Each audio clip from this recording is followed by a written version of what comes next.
Hello everyone, कैसे हैं आप लोग। उम्मीद करते हैं आप सब अच्छे होंगे। आज की क्लास में हम पढ़ने वाले हैं क्लास 10th एसएसटी का जियोग्राफी बुक से चैप्टर नंबर 4 एग्रीकल्चर। ठीक है, चलिए स्टार्ट करते हैं। India is an agriculturally important country. India एक ऐसा कंट्री है जहाँ पर एग्रीकल्चर काफ़ी इंपॉर्टेंट रोल प्ले करता है। तो यहाँ पे 4 इंपॉर्टेंस बताया गया है। सबसे पहला, 2/3 of its population is engage in agricultural activity. जितना भी पॉपुलेशन है इंडिया का, उसका 2/3 जो पॉपुलेशन है वो एग्रीकल्चरल एक्टिविटी में काम करता है, मतलब इनका लाइवलीहुड यहाँ से जुड़ा हुआ है। ये पहला इंपॉर्टेंट हुआ। दूसरा, एग्रीकल्चर एक प्राइमरी एक्टिविटी है। अब प्राइमरी एक्टिविटी क्या है, इसको हमने इकोनॉमिक्स वाले चैप्टर में समझ लिया था, चैप्टर 2 में। ठीक है, तो एग्रीकल्चर एक प्राइमरी एक्टिविटी है और ये क्या करता है, produces most of the food that we consume. हम जो भी फूड कंज्यूम करते हैं मैक्सिमम हिस्सा एग्रीकल्चर का ही होता है। ठीक है, ये दूसरा इंपॉर्टेंस हो गया कि ये हमें फूड प्रोवाइड करता है। तीसरा, besides food grains it also produces raw material for various industry. ये कुछ इंडस्ट्रीज़ के लिए रॉ मटेरियल प्रोवाइड करता है। आप क्या बता सकते हैं ऐसे कौन से इंडस्ट्रीज़ है जो एग्रीकल्चर का प्रोडक्ट यूज़ करते हैं एज अ रॉ मटेरियल? तो कई सारे इंडस्ट्रीज़ है, जैसे कि ये हो गया cotton textile industry, jute textile industry, sugar industry, T industry, coffee industry, vegetable oil industry. ठीक है, एग्जाम में इसके ऊपर भी क्वेश्चन पूछा जाता है आपसे, डायरेक्टली यही दे देंगे आपको क्वेश्चन, तो आपको ये सब आंसर लिखना पड़ेगा। ठीक है, चलिए, तो अभी तक हमने 3 इंपॉर्टेंस देख लिया है एग्रीकल्चर का कि नंबर 1, 2/3 पॉपुलेशन इस पर डिपेंडेंट है।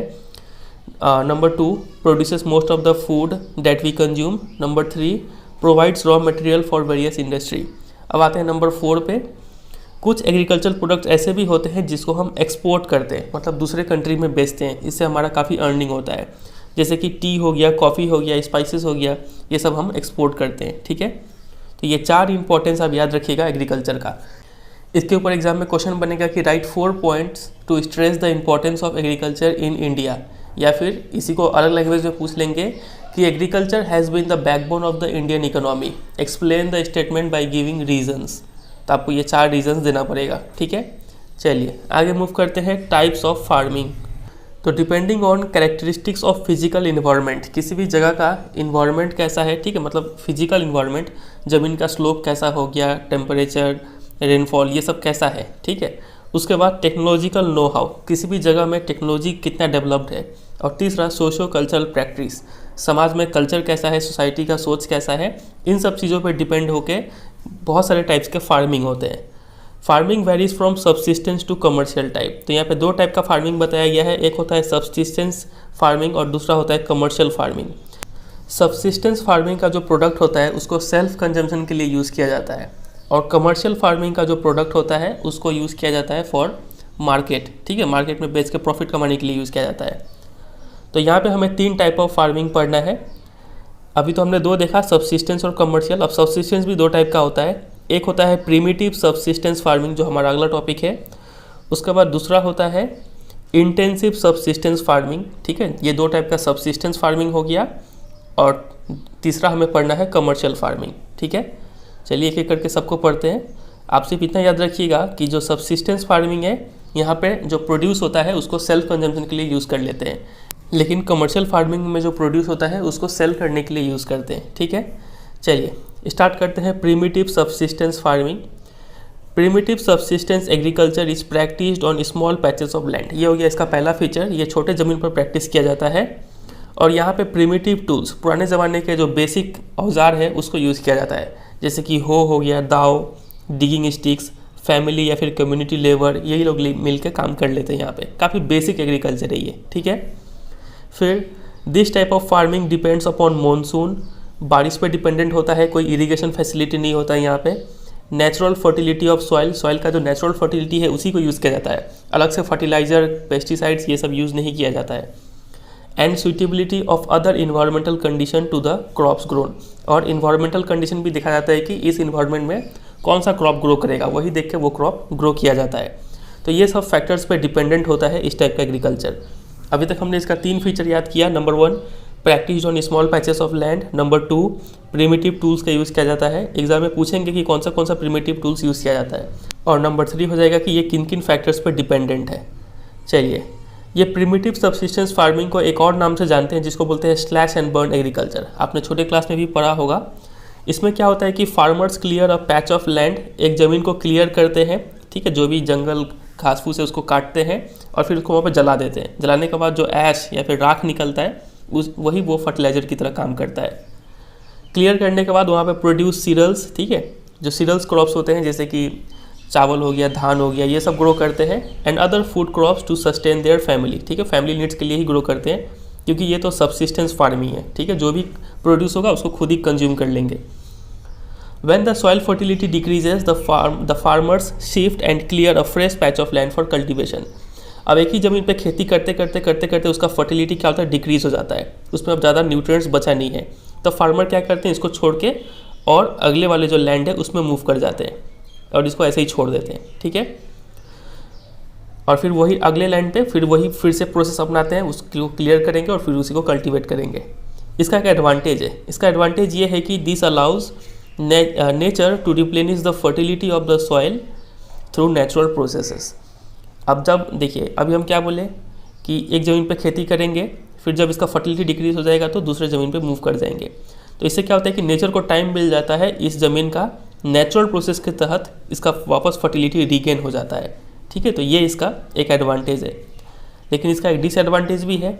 डिसएडवांटेज ये है कि यहाँ पे लैंड प्रोडक्टिविटी जो है वो काफ़ी लो है, क्योंकि यहाँ पे फार्मर्स ना फर्टिलाइज़र यूज़ करते हैं, ना ही कोई मॉडर्न इनपुट्स, इरिगेशन कुछ यूज़ नहीं करते हैं, तो इसलिए यहाँ पे जो प्रोडक्टिविटी है, जो प्रोडक्शन है वो काफ़ी लो है। याद रखिएगा इतना बात। चलिए, अब चूँकि इस टाइप के फार्मिंग में जो फार्मर्स होते हैं वो एक रीजन से दूसरे रीजन पे शिफ्ट करते रहते हैं, इसीलिए इस टाइप के फार्मिंग को शिफ्टिंग कल्टीवेशन भी बोलते हैं, ठीक है। चलिए, तो अभी तक हमने इसका फीचर्स देख लिया, क्या क्या नाम से जाना जाता है वो देख लिया, ठीक है। इसका एडवांटेज और यहाँ पे डिसएडवांटेज ये भी हमने देख लिया। अब देखिए, ये जो फार्मिंग है इसको अलग अलग रीजन्स पे अलग अलग नाम से जाना जाता है। डिफरेंट पार्ट्स ऑफ कंट्री में इसका डिफरेंट नेम्स है। फॉर एग्जांपल, इंडिया का जो नॉर्थ ईस्टर्न स्टेट्स है जैसे कि आसाम, मेघालय, मिजोरम, नागालैंड, यहाँ पे इसको झूमिंग कल्टीवेशन बोलते हैं, ठीक है। मणिपुर में इसको पैमलू बोलते हैं, ठीक है। और बस्तर डिस्ट्रिक्ट ऑफ छत्तीसगढ़ और अंडमान निकोबार आइलैंड में इसको डीपा बोलते हैं, ठीक है। तो ये सब टर्म्स याद रखिएगा, एक मार्क्स के लिए यहाँ पे क्वेश्चन बन जाता है। चलिए, तो इतना ही है प्रिमिटिव सबसिस्टेंस फार्मिंग के ऊपर। अब देखते हैं इसके ऊपर क्वेश्चन कैसे कैसे पूछेंगे। सबसे पहला क्वेश्चन तो आपसे पूछेंगे कि right main characteristics of primitive subsistence farming, तो आप लिख ही देंगे, जो अंडरलाइन किया हुआ है उसको पॉइंट्स में लिख देना है, ठीक है। फिर अगला क्वेश्चन पूछेंगे कि by what other name is slash and burn agriculture known, तो इसका दूसरा नाम क्या है, तो आप प्रिमिटिव सबसिस्टेंस फार्मिंग भी लिख सकते हैं या फिर शिफ्टिंग कल्टीवेशन लिख सकते हैं, ठीक है। आगे मूव करते हैं। आगे आपसे क्वेश्चन पूछेंगे कि why do farming practices vary in different regions, अलग अलग रीजन्स पे अलग अलग टाइप का फार्मिंग क्यों किया जाता है, तो आपको लिखना होगा depending on characteristics of physical environment, technological know how और सोशो कल्चरल प्रैक्टिस। ये तीन चीज़ पर डिपेंड होकर अलग अलग रीजन्स पे अलग अलग फार्मिंग प्रैक्टिस किया जाता है, ठीक है। तो इतना ही बात आप ध्यान रखिएगा प्रिमिटिव सबसिस्टेंस फार्मिंग से। आगे मूव करते हैं हम लोग इंटेंसिव सबसिस्टेंस फार्मिंग पे। ये भी सबसिस्टेंसी फार्मिंग है, यहाँ पे भी जो प्रोडक्शन होगा, जो प्रोड्यूस मिलेगा उसको सेल्फ कंजम्पशन के लिए यूज़ करेंगे, लेकिन यहाँ पे डिफरेंस ये है कि ये इंटेंसिव है और वो क्या था, प्रिमिटिव। प्रिमिटिव वर्ड का मतलब होता है ओल्ड, ठीक है, बेसिक, और इंटेंसिव मतलब काफ़ी जोरों शोरों से करना कोई काम को। This type of farming is practised in areas of high population pressure on land. सबसे पहला तो ये कहाँ पे प्रैक्टिस किया जाता है, ऐसे एरियाज़ में प्रैक्टिस किया जाता है जहाँ पे जो पॉपुलेशन प्रेशर है वो काफ़ी हाई होता है। जैसे कि पॉपुलेशन बहुत ज़्यादा है लेकिन लैंड छोटा सा है, ठीक है, तो ये लैंड पे अच्छे से ग्रो करके इतना प्रोड्यूस कर लेना है कि ये सभी पॉपुलेशन को फीड कर पाए, ठीक है। तो इस सब पॉपुलेशन का जो प्रेशर होता है वो लैंड पे होता है। तो ये पहला बात हो गया कि ये ऐसे एरियाज़ में प्रैक्टिस किया जाता है जहाँ पे population pressure on land high होता है, ठीक है। दूसरा इसका फीचर है कि it is a labour intensive farming. काफ़ी ज़्यादा मेहनत जाता है इस टाइप के एग्रीकल्चर को करने में, क्योंकि यहाँ पे काफ़ी लार्ज पॉपुलेशन को फीड करना होता है, ठीक है। तो यहाँ पे आपको लेबर काफ़ी ज़्यादा लगाना होगा, तो लेबर इंटेंसिव फार्मिंग है। तीसरा इसका फीचर पे बात करें तो high doses of biochemical inputs and irrigation are used for obtaining higher production. यहाँ पे काफ़ी ज़्यादा बायोकेमिकल इनपुट्स, फर्टिलाइजर्स, ये सब यूज़ किया जाता है। यहाँ तक कि इरीगेशन भी यूज़ किया जाता है ताकि क्या मिल पाए, हायर प्रोडक्शन मिल पाए। तो आप डिफरेंस नोटिस कर पा रहे हैं इंटेंसिव सबसिस्टेंस फार्मिंग और प्रिमिटिव सबसिस्टेंस फार्मिंग में। प्रिमिटिव में क्या था कि हम लोग जो बायोकेमिकल इनपुट्स था ये यूज़ नहीं कर रहे थे, ठीक है, हम लोग नेचुरल फर्टिलिटी पर डिपेंड हो रहे थे। लेकिन इंटेंसिव सब्सिस्टेंस फार्मिंग में क्या कर रहे हैं, इस पर हम लोग डिपेंडेंट है और साथ ही साथ इरिगेशन यूज़ कर रहे हैं। प्रिमिटिव में क्या इरिगेशन यूज़ कर रहे थे, नहीं, वहाँ पे हम लोग मॉनसून पे डिपेंडेंट रहते थे, ठीक है। फिर और एक डिफरेंस हम नोटिस किए प्रोडक्टिविटी के ऊपर। इंटेंसिव में प्रोडक्टिविटी काफ़ी हाई होता है और प्रिमिटिव वाले में लो प्रोडक्टिविटी होता है, ठीक है। चलिए, और एक इसका फीचर है कि because of right of inheritance, ठीक है, पिता से जो बेटे में जो संपत्ति ट्रांसफ़र होता है, ठीक है, उसका वजह से जो लैंड होल्डिंग साइज है वो काफ़ी अनइकोनॉमिकल हो गया है। फॉर एग्जांपल मान लीजिए कि एक पिता का 2 बेटा, इसके पास मान लीजिए कि 10 कट्ठा ज़मीन था इसके पास, ठीक है। तो जब ये पिता का जो प्रॉपर्टी है जो बच्चों में ट्रांसफ़र होगा तो कितना कितना मिलेगा बताइए, इसको भी 5 कट्ठा मिलेगा और इसको भी 5 कट्ठा मिलेगा। तो इसके पास तो ज़मीन छोटा हो गया ना, फिर आगे चल के ये भी बच्चा प्रोड्यूस करेगा तो इसका भी ज़मीन और 2-3 भाग में बढ़ जाएगा, ठीक है।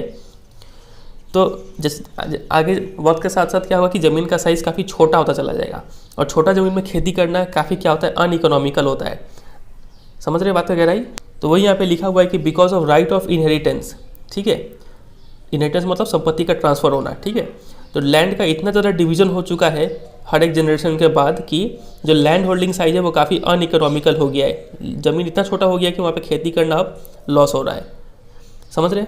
तो वही इसका एक फीचर है। तो लेकिन फार्मर्स अभी भी क्या करते हैं, farmers continue to take maximum output from the limited land. जो भी लिमिटेड लैंड है, छोटा सा ज़मीन है, उसका मैक्सिमम यूज़ करके मैक्सिमम आउटपुट निकालते हैं यहाँ से, क्योंकि इनके पास कोई ऑल्टरनेटिव सोर्स ऑफ लाइवलीहुड नहीं है, कोई और काम नहीं है, तो यही करना पड़ेगा, ठीक है। इसीलिए जो लैंड पे जो प्रेशर है ना वो काफ़ी इनॉर्मस है। There is enormous pressure on agricultural land. समझ गए इसका ये सब फीचर्स। अब हम देखते हैं difference between primitive subsistence farming और इंटेंसिव सब्सिस्टेंस फार्मिंग। एग्जाम में डायरेक्ट क्वेश्चन आता है इसके ऊपर, तो आप कुछ ऐसे करके लिख सकते हैं, ठीक है। इसको आप कहीं नोट डाउन करके रख लीजिएगा। पहला डिफरेंस होगा कि it is practised on small patches of land primitive वाले में, और इंटेंसिव वाले में क्या होता है कि ये ऐसे लैंड पे प्रैक्टिस किया जाता है जहाँ पे पॉपुलेशन प्रेशर काफ़ी हाई होता है। दूसरा वाला में यहाँ पे लिखेंगे कि यहाँ पे प्रिमिटिव टूल्स जैसे कि हो, दाव, डिगिंग स्टिक्स, फैमिली या फिर कम्युनिटी लेबर को यूज़ किया जाता है। और उसमें दूसरे वाले में लिखेंगे कि वहाँ पे मॉडर्न इनपुट्स जैसे कि HYB सीड्स हो गया, biochemical inputs, chemical fertilisers, insecticides, ये सब चीज़ को यूज़ किया जाता है। यहाँ पे एक और पॉइंट ऐड कर सकते थे, चलिए आगे हमने लिखा ही है। तीसरा पहले पढ़ते हैं, प्रेशर ऑन लैंड यहाँ पे लो होता है और वहाँ पे प्रेशर ऑन लैंड हाई होता है। फोर्थ में लिख सकते हैं कि लैंड प्रोडक्टिविटी यहाँ पे लो है और वहाँ पे लैंड प्रोडक्टिविटी हाई है। और पांचवा यहाँ पे लिखेंगे कि it depends on rainfall and natural fertility of soil, और उसमें लिखेंगे कि यहाँ पे means of irrigation like tubewells, canals are used. तो ये 5 पॉइंट का डिफरेंस आप तैयार कर लीजिएगा, काफ़ी इंपॉर्टेंट है। अब आते हैं कमर्शियल फार्मिंग पे। कमर्शियल फार्मिंग ऐसा फार्मिंग होता है जहाँ पे क्रॉप्स ग्रो किए जाते हैं for the purpose of sale. बेचने के लिए अगर क्रॉप्स ग्रो किया जा रहा है तो वो फार्मिंग कमर्शियल फार्मिंग कहलाएगा, ठीक है। चलिए इसके कुछ कैरेक्टरिस्टिक्स को देखते हैं। तो पहला कैरेक्टरिस्टिक्स ये है कि यहाँ पे high use of higher doses of modern inputs जैसे कि HYB सीड्स हो गया, केमिकल फर्टिलाइजर्स, इंसेक्टिसाइड्स, पेस्टिसाइड्स, इन सब चीज़ों का यूज़ किया जाता है टू ऑब्टेन हायर प्रोडक्टिविटी, और यहाँ पे प्रोडक्टिविटी भी काफ़ी हाई होता है। तो ये 2 फीचर हो गया, ठीक है। मॉडर्न एंड साइंटिफिक मेथड भी यूज़ किया जाता है यहाँ पे कल्टीवेशन करने के लिए। इसके बाद क्या लिखा हुआ है, degree of commercialisation of agriculture varies from one region to another. अब जो क्रॉप्स ग्रो कर रहे हैं वो क्रॉप्स कितना बेचेंगे और कितना खुद के पास रखेंगे, ये एक रीजन से दूसरे रीजन में वेरी करता है। फॉर एग्जांपल राइस जो है वो ये कमर्शियल क्रॉप है हरियाणा में, मतलब यहाँ पे मैक्सिमम पार्ट जो राइस का होता है उसको बेच देते हैं ग्रो करने के बाद, और पंजाब में भी, ठीक है। But in Odisha it is a subsistence crop, लेकिन ओडिशा में राइस जो ग्रो किया जाता है वो मैक्सिमम खुद ही कंज्यूम कर लिया जाता है, समझे।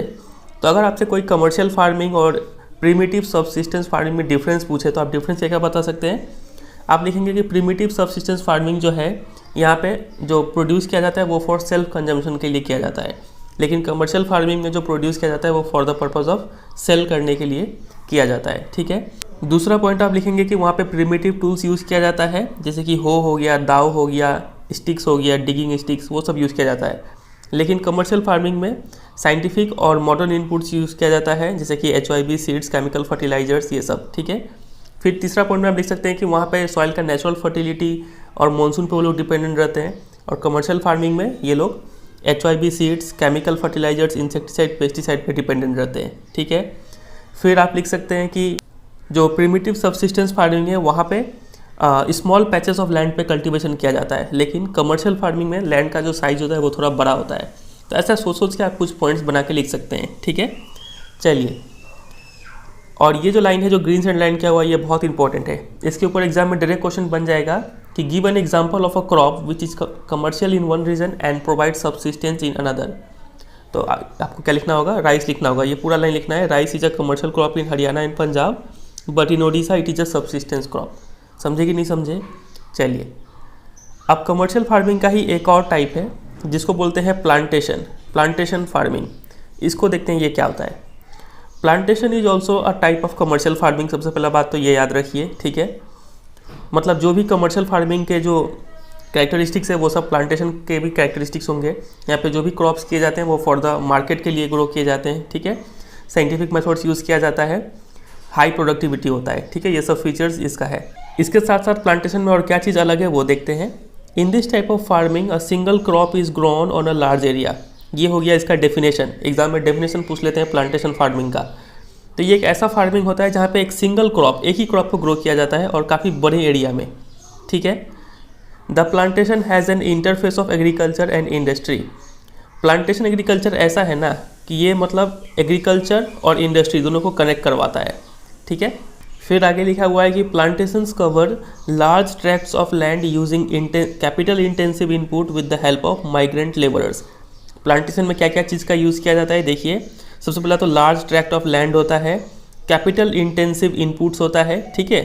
साइंटिफिक मेथड्स को यूज़ किया जाता है और with the help of migrant labourers. यहाँ पे जो काम करते हैं वो कहीं और से वर्कर्स आए हुए होते हैं, ठीक है। इनको माइग्रेंट लेबरर्स बोलते हैं। इसका एक और फीचर है कि all the produce is used as raw material in respective industry. Plantation, मान लीजिए चाय का प्लांटेशन है तो जो भी चाय का पत्ता निकलता है उसको रेस्पेक्टिव इंडस्ट्री में भेज दिया जाता है, ठीक है। तो इसका जो भी प्रोडक्ट होता है वो रॉ मटेरियल होता है उसके इंडस्ट्रीज़ के लिए। और इसको इंटरफेस भी बोला जाता है।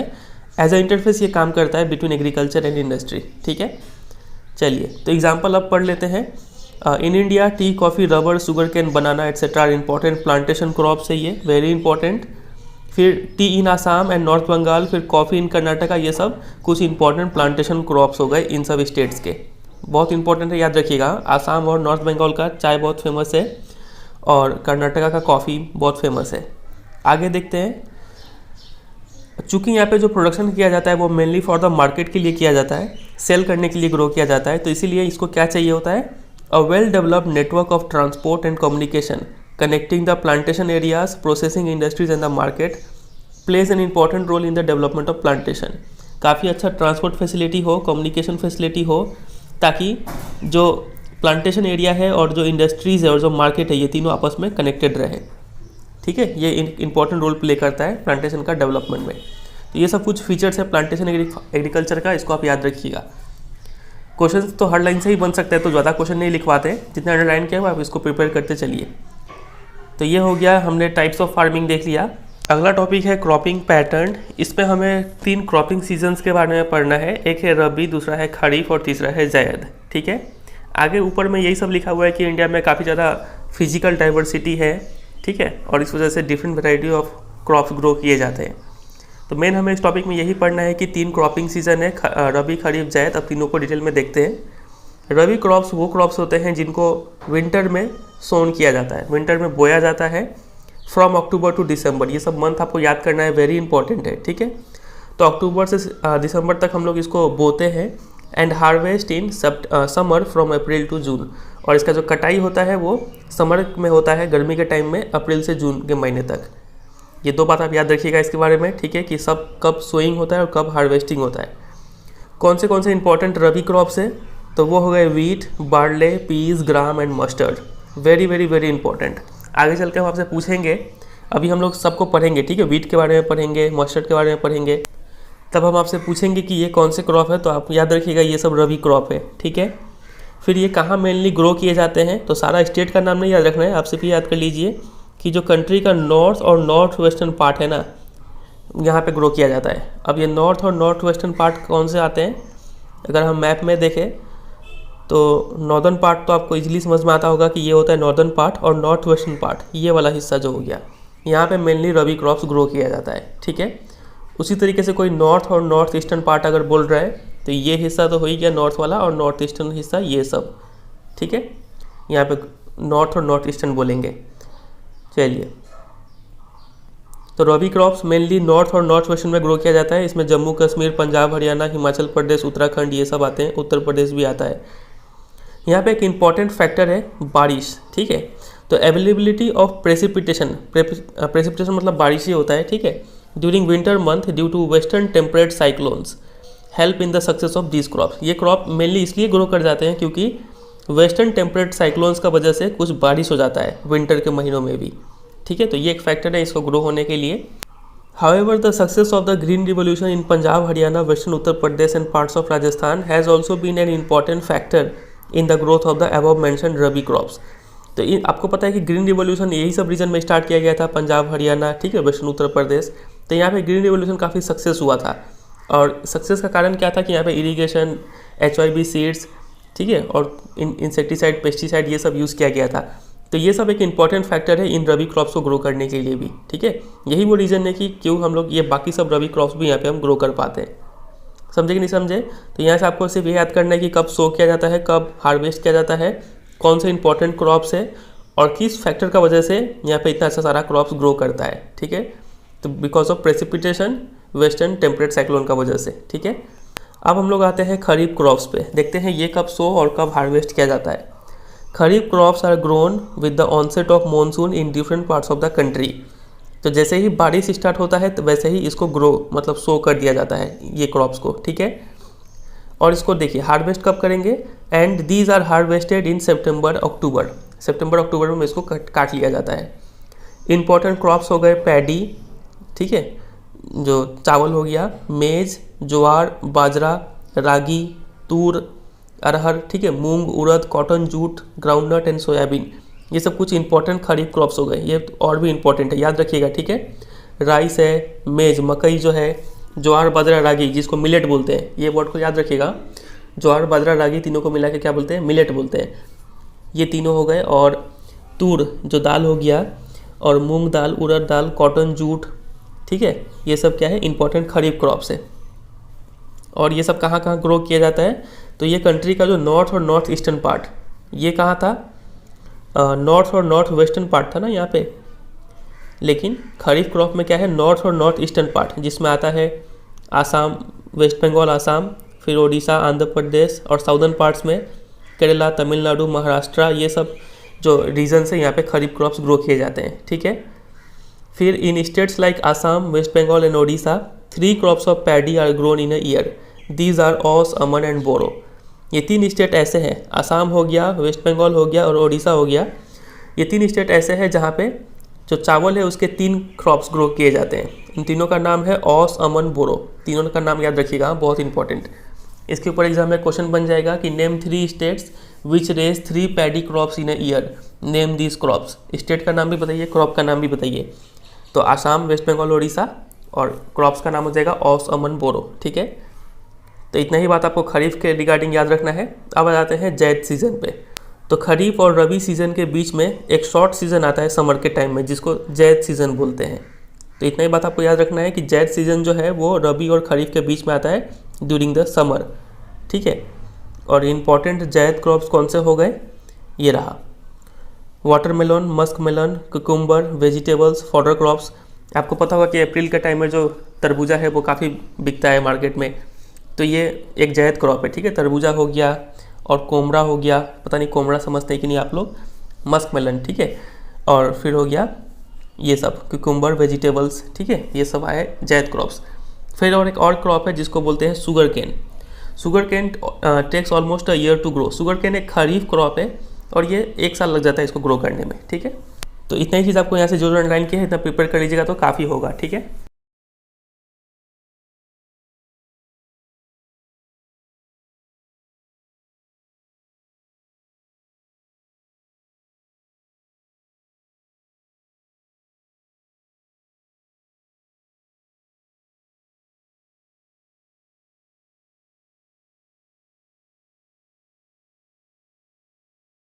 अब चलिए अब एक एक करके सब क्रॉप को डिस्कस करेंगे।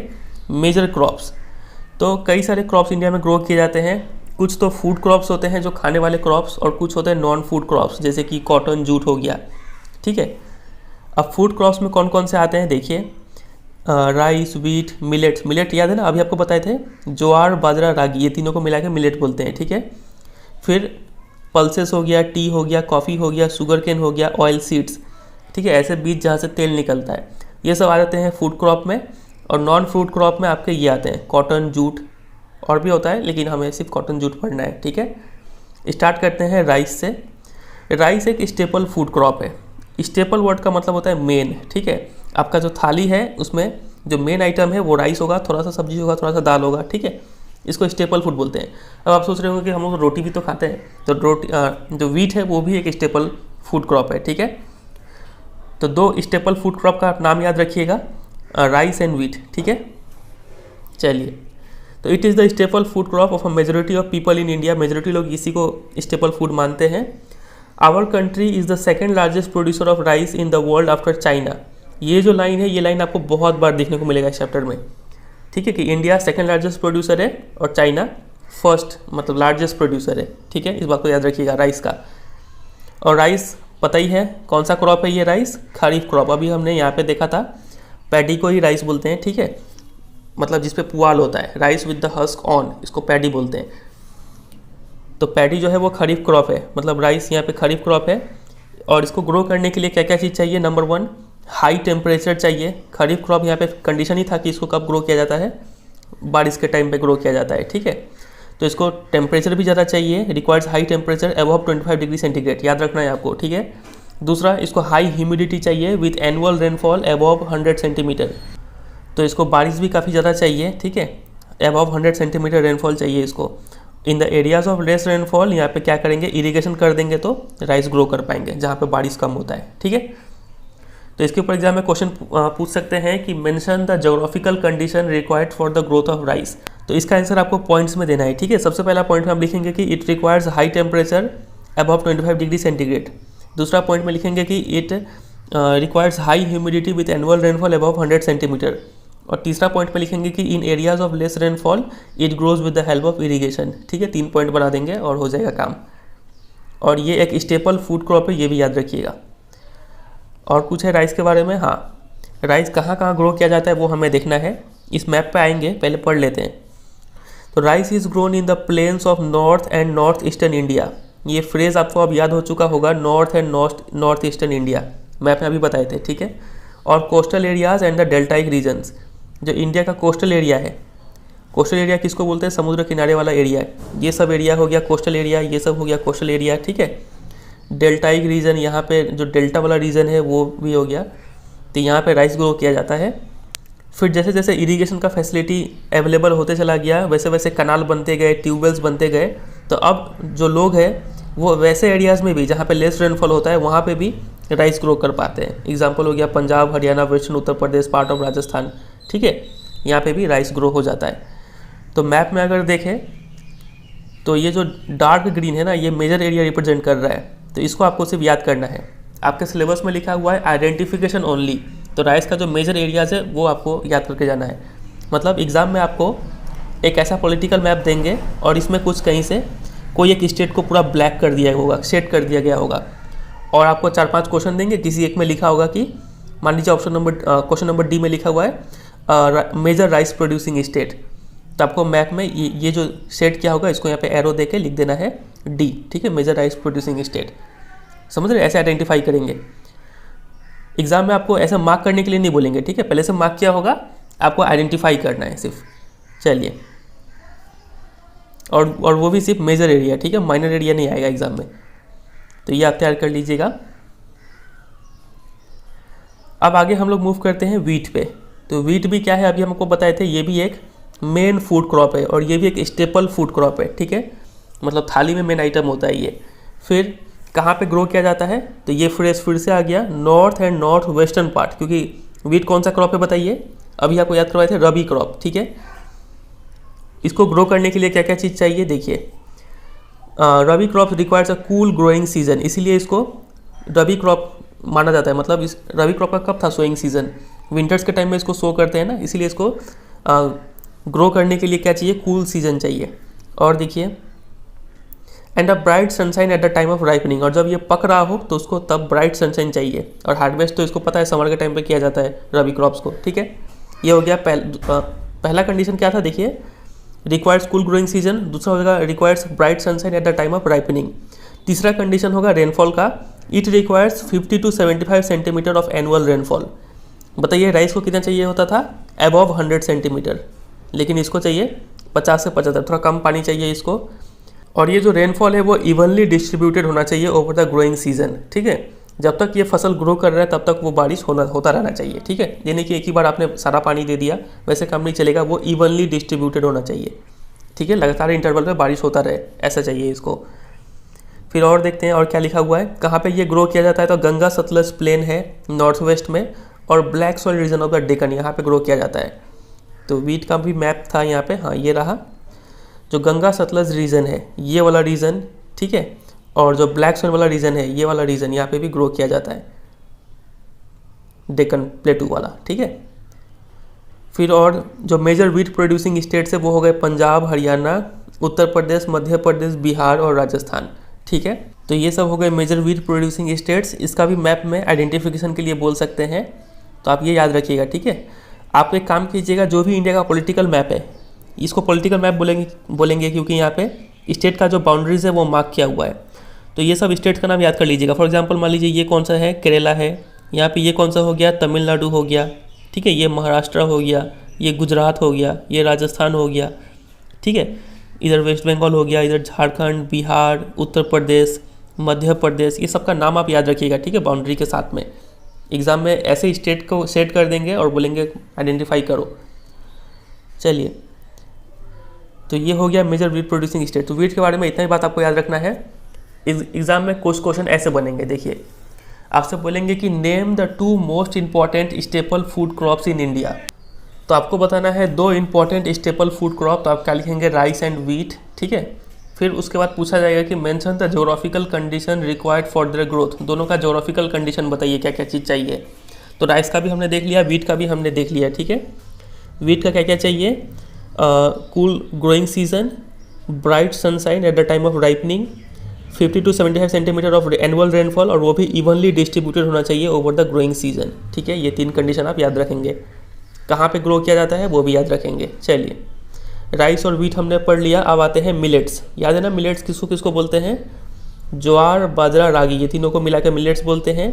ये काफ़ी कोर्स ग्रेन होते हैं, ठीक है, मतलब जो बीज होते हैं वो होते हैं रफ ग्रेन होते हैं ये, ठीक है, उतना मुलायम नहीं होते हैं, लेकिन इनका न्यूट्रिशनल वैल्यू काफ़ी हाई होता है, खाएंगे तो शरीर के लिए काफ़ी ये बेनिफिशियल होगा। फॉर एग्जांपल जो रागी है ये एक वेरी रिच सोर्स है आयरन का, कैल्शियम का और other micro nutrients and roughage. Roughage क्या होता है, ये ऐसा चीज़ है जो आपको कॉन्स्टिपेशन में हेल्प करेगा। अगर किसी का टॉयलेट ठीक से नहीं हो रहा है, ठीक है, काफ़ी फोर्स लगाना पड़ रहा है, तो ये रफेज ऐसा सब्सटेंस खाए जिसमें रफेज होता है, ठीक है, इससे आपको ईजिली टॉयलेट हो जाएगा। तो रागी का ये सब बेनिफिट है, मतलब न्यूट्रिशनल वैल्यू काफ़ी हाई है यहाँ पे, ठीक है। फिर बात करते हैं ज्वार से। ज्वार से स्टार्ट करते हैं। Jowar is the 3rd most important food crop. Food crop सबसे पहला मोस्ट इंपॉर्टेंट कौन सा था, राइस, उसके बाद वीट। जो 3rd most important food crop है वो है ज्वार, ठीक है। फिर और इम्पॉर्टेंट किस सेंस में हम लोग बोल रहे हैं, with respect to area and production, मतलब राइस और वीट के बाद सबसे ज़्यादा एरिया पे ज्वार का ही खेती किया जाता है और सबसे ज़्यादा प्रोडक्शन ज्वार का ही है राइस और वीट के बाद में, ठीक है। ज्वार का अगला फीचर है कि ये एक रेन फेड क्रॉप है और ये मेनली मॉइस्ट एरियाज़ में ग्रो करता है जहाँ पे इरिगेशन का ज़रूरत नहीं पड़ता है, ठीक है। और मेजर ज्वार प्रोड्यूसिंग स्टेट्स हो गए महाराष्ट्र, कर्नाटका, आंध्र प्रदेश, मध्य प्रदेश, ठीक है, याद रहेगा इतना। तो आप अभी कभी क्या कीजिए कि अगर आपको इन सब स्टेट्स का लोकेशन पता नहीं है तो एक कोई भी मैप लीजिए और वहाँ पे इन सब स्टेट्स का जो लोकेशन है वो याद कर लीजिए, ठीक है। सबसे पहले तो आप ये याद कर लीजिए कि ये जो केरला का शेप में है ये केरला है, ठीक है, और नीचे में यहाँ पे है तमिलनाडु, फिर ये हो गया ऊपर में कर्नाटका, ये हो गया महाराष्ट्र, ये हो गया गुजरात, ठीक है। ऐसे करके याद करते चलिए क्योंकि आगे जाके हम फिर अब जब ये स्टेट्स का नाम पढ़ेंगे आपके दिमाग में ऑटोमेटिक वो रिकॉल हो जाएगा। ऐसे करके ये ज़्यादा देर तक आपके दिमाग में बैठेगा, ठीक है। अभी आप याद कर लीजिए इसको। फिर यहाँ पे है आंध्र प्रदेश और ये है तेलंगाना, ठीक है। फिर इसके ऊपर ये हो गया उड़ीसा, ये हो गया छत्तीसगढ़ और बीच में है तो ये मध्य प्रदेश हो गया, ठीक है। वेस्ट बंगाल तो आपको याद ही होगा, वेस्ट बंगाल का बगल में है झारखंड और झारखंड से सटा हुआ है ऊपर में बिहार, और बिहार से सटा हुआ कौन सा स्टेट है बताइए, उत्तर प्रदेश। तो उत्तर प्रदेश, बिहार, झारखंड का बगल में वेस्ट बंगाल, ठीक है। और ऊपर में हो जाएगा, यहाँ तक हमने देखा था गुजरात, ये हो गया राजस्थान, ठीक है। फिर ये हो गया पंजाब और ये हो गया हरियाणा, ठीक है। ये तो उत्तर प्रदेश हो गया और यहाँ पे बीच में मध्य प्रदेश है। और ऊपर में अगर हम जाएँ तो यहाँ पे हो गया मेरा उत्तराखंड और यहाँ पे हो गया हिमाचल प्रदेश, क्योंकि यहाँ पे हिल्स बहुत है तो हिमाचल प्रदेश, ठीक है। फिर ऊपर में ये तो पता ही है जम्मू कश्मीर, ये हो गया हिमाचल प्रदेश, ठीक है। इतना याद रहेगा। और ये यहाँ पे है असम, इतना आप याद कर लीजिए तो काफ़ी होगा। यहाँ पे छोटा सा है सिक्किम, ठीक है। चलिए, और यहाँ पे अरुणाचल प्रदेश। तो ये सब कुछ स्टेट्स का नाम आप याद करते चलिए, लोकेशन। आगे मूव करें तो ये हमने देख लिया ज्वार के बारे में। अब हम पढ़ेंगे बाजरा के बारे में। तो bajra grows well on sandy soils and shallow black soil, ठीक है। शैलो ब्लैक सॉइल मतलब उस ब्लैक सॉइल का लेयर थोड़ा कम होगा, ठीक है, कम मोटा होगा, ये मतलब 30 सेंटीमीटर से कम थिकनेस वाला ये सॉइल होगा। तो ये ऐसे सॉइल पे ग्रो करता है। मेजर बाजरा प्रोड्यूसिंग स्टेट्स हो गए राजस्थान। अब राजस्थान आप जैसे ही सुने आपके दिमाग में मैप बनना चाहिए कि वो राजस्थान कहाँ पे है। फिर उत्तर प्रदेश, महाराष्ट्र, गुजरात, हरियाणा, ये सब मेजर बाजरा प्रोड्यूसिंग स्टेट्स है। अब आते हैं रागी के ऊपर। तो ragi is a crop of dry regions, ठीक है, ड्राई रीजन्स पे ग्रो किया जाता है। And grows well on red, black, sandy, loamy and shallow black soils, इन सब सॉइल्स में ये ग्रो करता है। मेजर रागी प्रोड्यूसिंग स्टेट्स हो गया कर्नाटका। याद है आपको कर्नाटका कहाँ पे है? तमिलनाडु। नहीं याद है तो अभी कभी मैप में देख लीजिए, ठीक है, और याद करते चलिए। तमिलनाडु, हिमाचल प्रदेश, उत्तराखंड, सिक्किम। सिक्किम याद है, छोटा सा ऊपर में था, नेपाल के बगल में। झारखंड हो गया और अरुणाचल प्रदेश, ये सब हो गया रागी प्रोड्यूसिंग स्टेट्स। यहाँ पे आपके बोर्ड एग्जाम में एक बार क्वेश्चन पूछा गया था कि name the state which is the largest producer of ragi. तो रागी का लार्जेस्ट प्रोड्यूसर कौन है? तो जो फर्स्ट में लिखा हुआ है कर्नाटका, ये है लार्जेस्ट प्रोड्यूसर, ठीक है, याद रखिएगा इसको। ये हमने कवर किया मिलेट्स। क्वेश्चंस वैरायटी ऑफ वे में पूछ सकते हैं आपसे, तो जितना अंडरलाइन किए हैं उतना आप ध्यान रखिएगा अपने मन में। आते हैं अगले पे, मेज, मकई, ठीक है। ये एक ऐसा क्रॉप है जिसको बोथ एज फूड इंसान भी खाते हैं और फॉडर पशुओं के लिए चारा के रूप में भी इसको यूज़ किया जाता है, ठीक है। और मेज एक खरीफ क्रॉप है, ठीक है। इट रिक्वायर्स टेम्परेचर बिटवीन 21 से 27 डिग्री सेल्सियस इसको टेम्परेचर चाहिए। और ये grows well in old alluvial soil, जिसको बांगर बोलते हैं। याद है खादर बांगर, चैप्टर 1 में हमने पढ़ा था। तो ये ऐसे सॉइल पर अच्छा ग्रो करता है। फिर इन सम स्टेट्स लाइक बिहार में मेज जो है इसको रबी सीजन में भी ग्रो किया जाता है। समझे कि नहीं समझे? यूज़ ऑफ मॉडर्न इनपुट जैसे कि HYB सीड्स, फर्टिलाइजर्स, इरिगेशन, इस वजह से इसका प्रोडक्शन काफ़ी इंक्रीज़ हो गया है इंडिया में, ठीक है। और मेज प्रोड्यूसिंग स्टेट्स हो गए कर्नाटका, मध्य प्रदेश। कर्नाटका स्पेशल है, ठीक है, अभी हमने पढ़ा था कर्नाटका क्या है, लार्जेस्ट प्रोड्यूसर ऑफ रागी है, ठीक है। तो ये मेज के प्रोडक्शन में भी काफ़ी ज़्यादा आगे है। मध्य प्रदेश हो गया, उत्तर प्रदेश, बिहार, आंध्र प्रदेश, तेलंगाना, ये सब हो गया मेजर मेज प्रोड्यूसिंग स्टेट्स। अब हम बात करते हैं कुछ मैप आइडेंटिफिकेशन के ऊपर, ठीक है। आपके सिलेबस में आप ये स्क्रीनशॉट देखिए, आपके सिलेबस में यही लिखा हुआ है, एग्रीकल्चर आइडेंटिफिकेशन ओनली। मतलब आपको पहले से मार्क करके दिया होगा मैप में, आपको सिर्फ आइडेंटिफाई करना होगा, ठीक है। तो क्या आइडेंटिफाई करना होगा? नंबर ए में लिखा हुआ है major areas of rice and wheat. तो राइस और व्हीट का मेजर एरिया, ठीक है, वो आपको तैयार करना है। और दूसरा, लार्जेस्ट या फिर major producer states of sugar cane, tea, coffee, rubber, cotton and jute, इन सब का लार्जेस्ट प्रोड्यूसर या फिर मेजर प्रोड्यूसर स्टेट्स ये आपको तैयार करना है, ठीक है। अब यहाँ पे हमने मेज का पढ़ा, तो मेज का जो प्रोड्यूसर है ये मैप पॉइंटिंग के लिए नहीं आएगा, क्योंकि मैप पॉइंटिंग में सिर्फ जितना क्रॉप्स लिखा हुआ है ना स्क्रीनशॉट में, सिर्फ उतना ही आपको तैयार करना है, समझे। Sugar cane, tea, coffee, rubber, cotton and jute. चलिए आगे मूव कर जाते हैं। यहाँ पे वीट का दिखाया गया है, तो वीट का सारा नहीं तैयार करना है, सिर्फ आपको जो मेजर एरिया है वो तैयार करना है, ठीक है। ये सब नॉर्थ और नॉर्थ वेस्टर्न पार्ट वाला कौन सा स्टेट आता है देख लीजिएगा, बताइए। तो ये कौन सा स्टेट है? ये है हिमाचल प्रदेश, ठीक है। ये कौन सा स्टेट है बताइए? उत्तराखंड। ये जो इतना बड़ा सा स्टेट है ये कौन सा है? ये हो गया उत्तर प्रदेश। और जो डार्क से अंडरलाइन किया हुआ ये हो गया वेस्टर्न उत्तर प्रदेश, ठीक है। ये हो गया हरियाणा, ये हो गया पंजाब, राजस्थान भी पूरा नहीं, सिर्फ पार्ट ऑफ राजस्थान, इतना, ठीक है। बीच में कौन है? मध्य प्रदेश है। चलिए आगे मूव कर जाते हैं। अब स्टार्ट करते हैं अगला फूड क्रॉप जो कि है पल्सेस, दाल, ठीक है। इसका पहला लाइन काफ़ी इंपॉर्टेंट है कि India is the largest producer as well as the consumer of pulses in the world. India जो है सबसे ज़्यादा प्रोड्यूस करता है और सबसे ज़्यादा कंज्यूम भी करता है दाल को, ठीक है, पूरे वर्ल्ड में। एक मार्क्स का क्वेश्चन यहाँ पे बन जाता है। फिर आगे आपसे आगे देखिए क्या लिखा हुआ है, these are the major source of protein in a vegetarian diet. जो लोग मछली मांस नहीं खाते, जो लोग वेजिटेरियन है, उनका मेजर सोर्स ऑफ प्रोटीन क्या होता है? ये दाल ही होता है। ठीक है, तो अगर आप कोई यहाँ पे वेज बच्चा है तो वो ज़रूर अपने खाने में दाल को ज़रूर इंक्लूड करे। ठीक है, फिर अगला बात यहाँ पे लिखा हुआ है, major pulses that are grown in India are tur, arhar, urad, moong, masoor, peas and ग्राम। ठीक है, ये सब कुछ हो गए मेजर पल्सेस। आप मेरे को एक बात बताइए, ये तूर या फिर अरहर ये कौन सा क्रॉप है? रबी क्रॉप है कि खरीफ क्रॉप है? अभी थोड़ी देर पहले आपको बताए थे, ये है खरीफ क्रॉप। ठीक है, चलिए फिर आगे देखिए, pulses need less moisture and survive even in dry conditions. तो पल्सेस को ज़्यादा पानी नहीं चाहिए होता है, ड्राई कंडीशन में भी ये ग्रो कर जाता है। और ये लेगुमिनस क्रॉप होते हैं।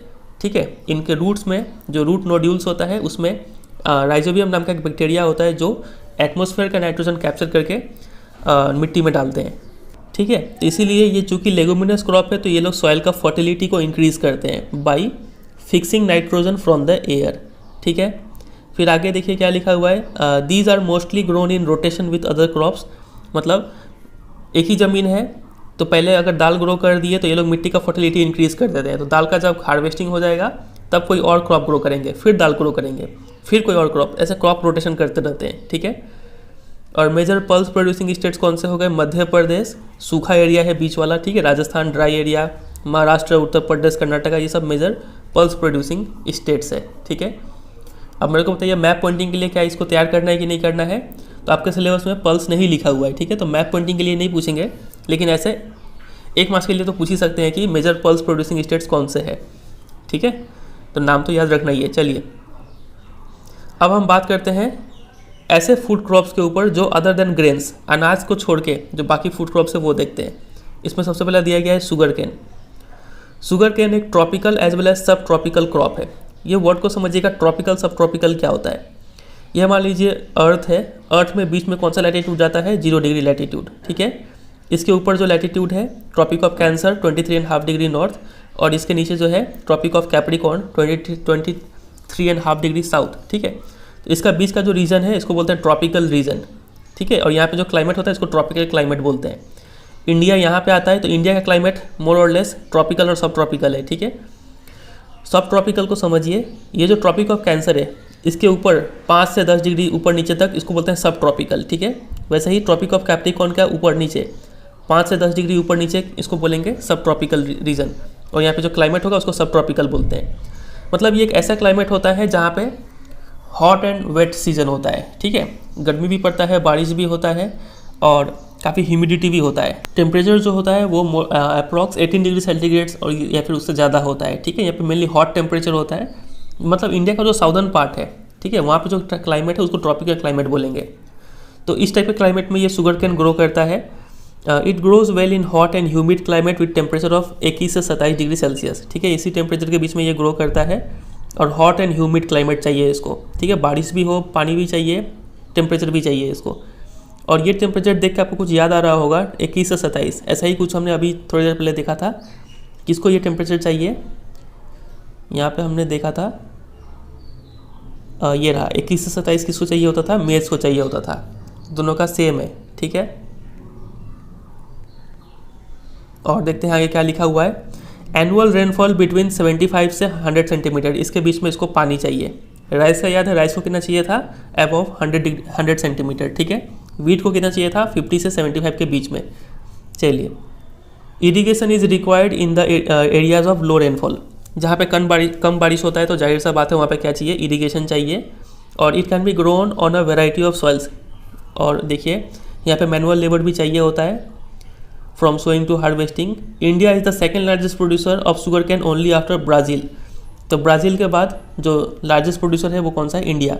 अगर कोई पूछे कि शुगर कैन का लार्जेस्ट प्रोड्यूसर कौन है तो आप बोलेंगे ब्राज़ील। ठीक है, शुगर कैन का यूज़ करके ये सब प्रोडक्ट्स बनता है। शुगर हो गया, गुड़ हो गया, खंडसारी, मोलासेस, ये सब बनता है। The major sugar cane producing states हो गए उत्तर प्रदेश, महाराष्ट्र, कर्नाटका, तमिलनाडु, आंध्र प्रदेश, तेलंगाना, बिहार, पंजाब, हरियाणा, ये सब major sugar cane producing states हैं। आपको मैप पॉइंटिंग के लिए तैयार करना है कि नहीं करना है? बिल्कुल करना है, पूछ ही सकते हैं आपसे। ठीक है, एग्जाम में। चलिए,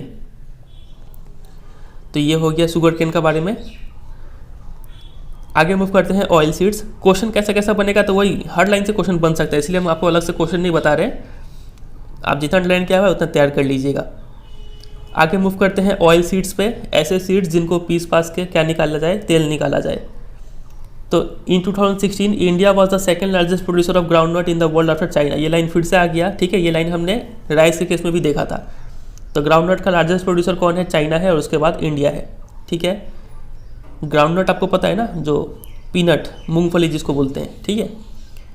फिर in rapeseed production India was the third largest producer in the world after Canada and China in 2016। तो रेपसीड के मामले में इंडिया थर्ड लार्जेस्ट प्रोड्यूसर है। और देखिए रेपसीड कैसा होता है, पिक्चर में देख पा रहे हैं, इसको रेपसीड बोलते हैं।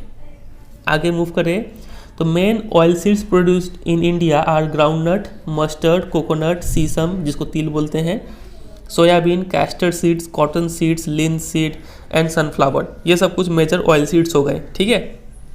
इनसे क्या निकलेगा, ऑयल निकलेगा। तो ये सब कुछ मेजर ऑयल सीड्स हो गए, ठीक है। इनसे क्या निकलेगा, ऑयल निकलेगा। और ये सब ऑयल्स एडिबल होते हैं, खा सकते हैं इसको, और ये सब as a cooking medium use करते हैं, ठीक है। इसमें खाना बना सकते हैं हम लोग।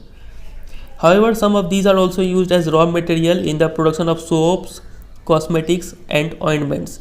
ये लेकिन इसमें से कुछ जो ऑयल होते हैं वो साबुन बनाने के लिए, कॉस्मेटिक सामान बनाने के लिए, ऑइंटमेंट्स बनाने के लिए भी यूज़ किया जाता है, ठीक है, मलहम। फिर आगे बात करते हैं ग्राउंडनट के ऊपर।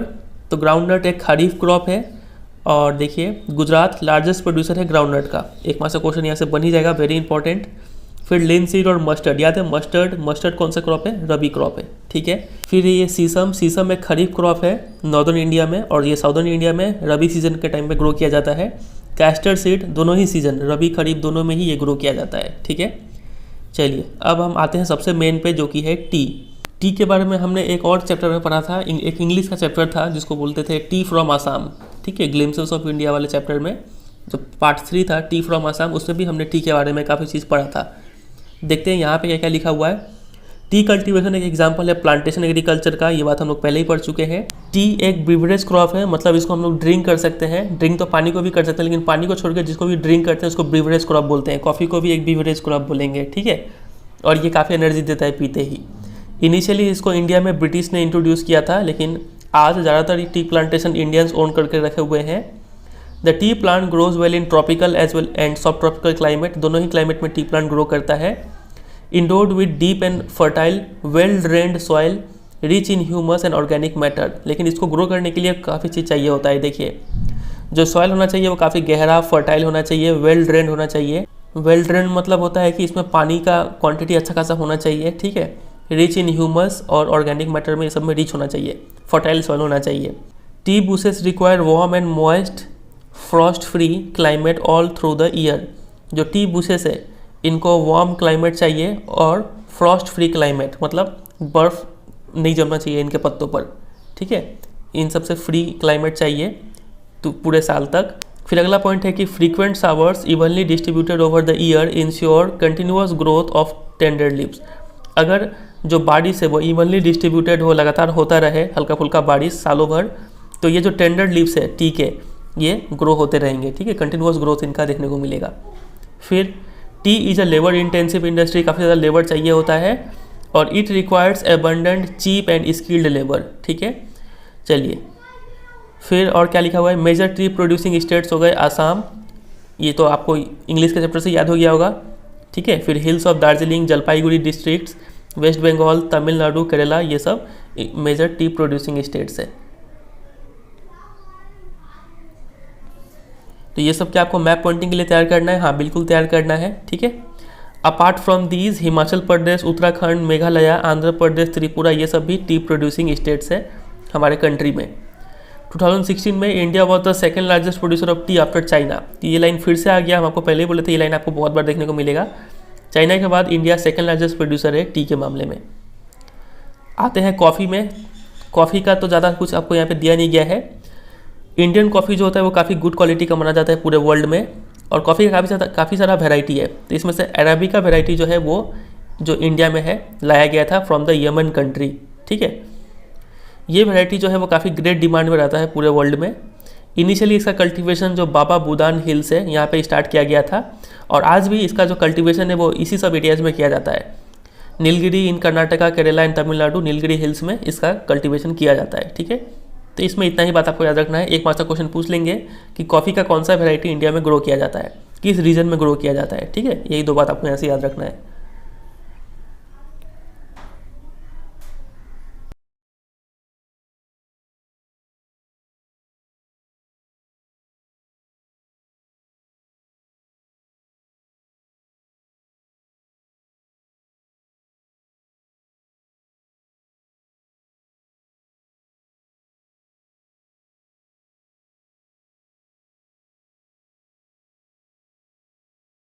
अगला क्रॉप है हॉर्टिकल्चर क्रॉप्स।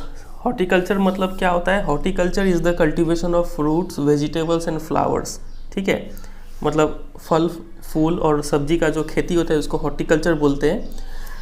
अब देखिए यहाँ पे वही हमारा फेमस लाइन आ रहा है फिर से कि India was the second largest producer of fruits and vegetables in the world after China. ठीक है, चाइना के बाद इंडिया सेकेंड लार्जेस्ट प्रोड्यूसर है इसका। फिर India is a producer of tropical as well as temperate fruits. वो fruits जो tropical areas और टेम्परेट एरियाज़ में भी ग्रो करते हैं वो इंडिया में भी ग्रो करते हैं। ठीक है, ट्रॉपिकल मतलब जो ट्रॉपिक ऑफ कैंसर और ट्रॉपिक ऑफ कैप्रिकॉर्न के बीच में जो एरिया आता है, ये अर्थ है ना, मान लीजिए बीच में है इक्वेटर, ऊपर में ये ट्रॉपिक ऑफ कैंसर, ये है ट्रॉपिक ऑफ कैप्रिकॉर्न। तो ये जो एरिया है इसको ट्रॉपिकल एरिया बोलेंगे। ठीक है, फिर इसके ऊपर जाता है आर्कटिक सर्कल और यहाँ पे आता है अंटार्कटिक सर्कल। ये जो एरिया है और ये जो एरिया है इसको टेम्परेट एरिया बोलते हैं, टेम्परेट जोन। ठीक है, तो यहाँ पे जो भी फ्रूट ग्रो करता है वो इंडिया में भी ग्रो करता है, वही बोला गया है। फिर आगे देखते हैं तो कौन कौन से फ्रूट्स हैं। Mangoes of Maharashtra, Andhra Pradesh, Telangana, Uttar Pradesh and West Bengal, इन सब जगह के मैंगोज। और oranges of Nagpur and Cherrapunji, Meghalaya, इन सब जगह के ऑरेंजेस। फिर bananas of Kerala, Mizoram, Maharashtra and Tamil Nadu. Litchi and guava of Uttar Pradesh and Bihar. Pineapples of Meghalaya, grapes of Andhra Pradesh, Telangana and Maharashtra. Apples, pears, apricots and walnuts of Jammu and Kashmir and Himachal Pradesh are in great demand the world over. तो ये सब कुछ important horticultural crops हो गए और कौन से states में ग्रो किए जाते हैं वो उनका यहाँ पे लिस्ट दिया गया है। ठीक है, काफ़ी इंपॉर्टेंट है। अब देखते हैं इस टॉपिक से क्वेश्चन कैसा कैसा बनेगा।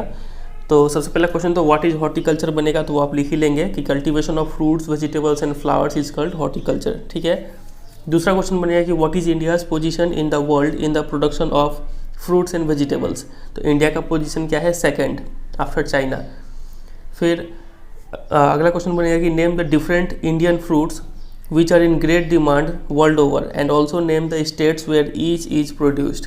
कुछ फ्रूट्स का नाम बताइए, कौन से स्टेट्स में ये फेमस है वो बताइए। ठीक है, तो ये जितना ब्लू अंडरलाइन किया हुआ है ये सब आपको लिखना पड़ेगा। ठीक है, आगे यहाँ पे हॉर्टिकल्चर के बाद या कुछ पिक्चर्स भी दिया गया है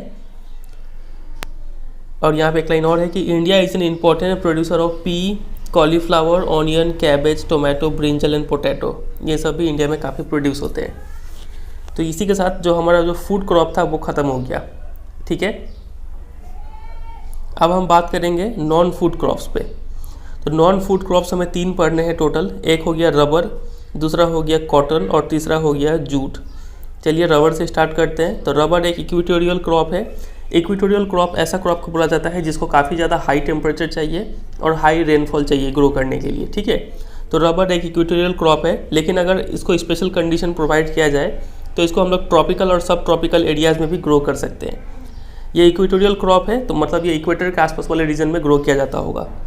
ठीक है, ये अर्थ है, बीच में इक्वेटर है तो इसके आसपास वाले रीजन पे ये ग्रो किया जाता है। ठीक है, जहाँ पर टेम्परेचर काफ़ी हाई होता है।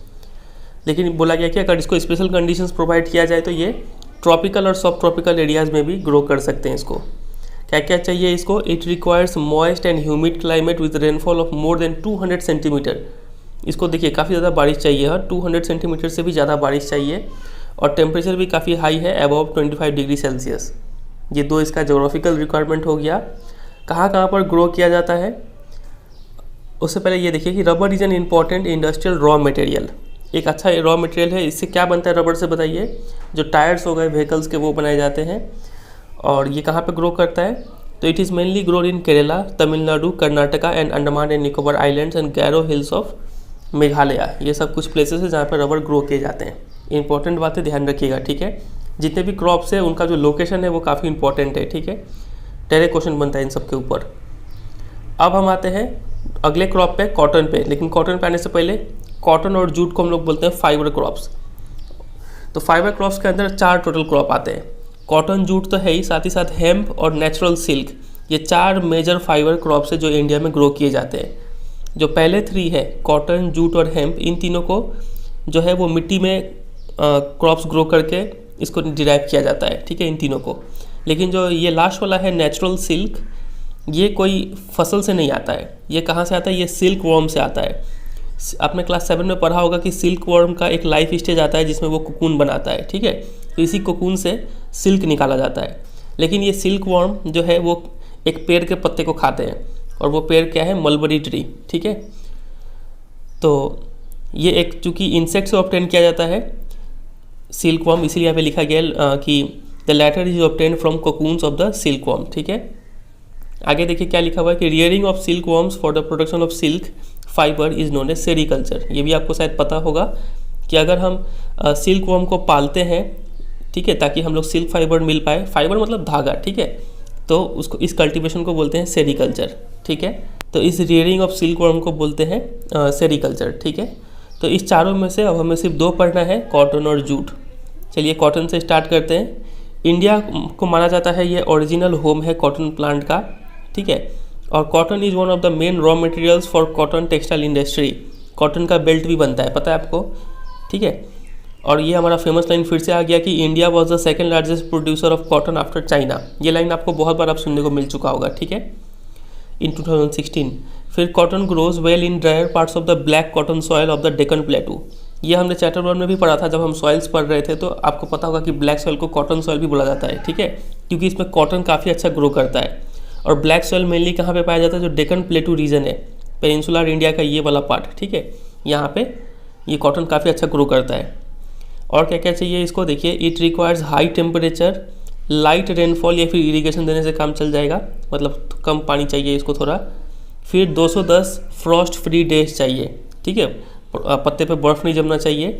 And bright sunshine for its growth, bright sunshine होना चाहिए। और साथ ही साथ ये एक खरीफ क्रॉप है और इसको 6 से 8 महीने चाहिए होते हैं मैच्योर होने के लिए, ठीक है। तो ये सब हो गए कुछ इसके जोग्राफिकल रिक्वायरमेंट्स, काफ़ी इंपॉर्टेंट है। जो चीज़ अंडरलाइन किया हुआ है इसको आप याद कर लीजिएगा, ठीक है। कॉटन और जूट से काफ़ी इंपॉर्टेंट क्वेश्चंस बनते हैं। तो मेजर कॉटन प्रोड्यूसिंग स्टेट्स हो गए महाराष्ट्र, गुजरात, मध्य प्रदेश, कर्नाटका, ठीक है, 4 याद कर लीजिएगा। मतलब ये वही स्टेट्स है जहाँ पे जो ब्लैक सॉइल है वो मिलता है, ठीक है, वहीं पे कॉटन भी ग्रो करता है। अगला क्रॉप है जूट। तो जूट के बारे में सबसे पहला इंपॉर्टेंट लाइन ये है कि it is known as the golden fibre. इसको गोल्डन फाइबर बोलते हैं क्योंकि इसका कलर ही कुछ ऐसा है, ठीक है।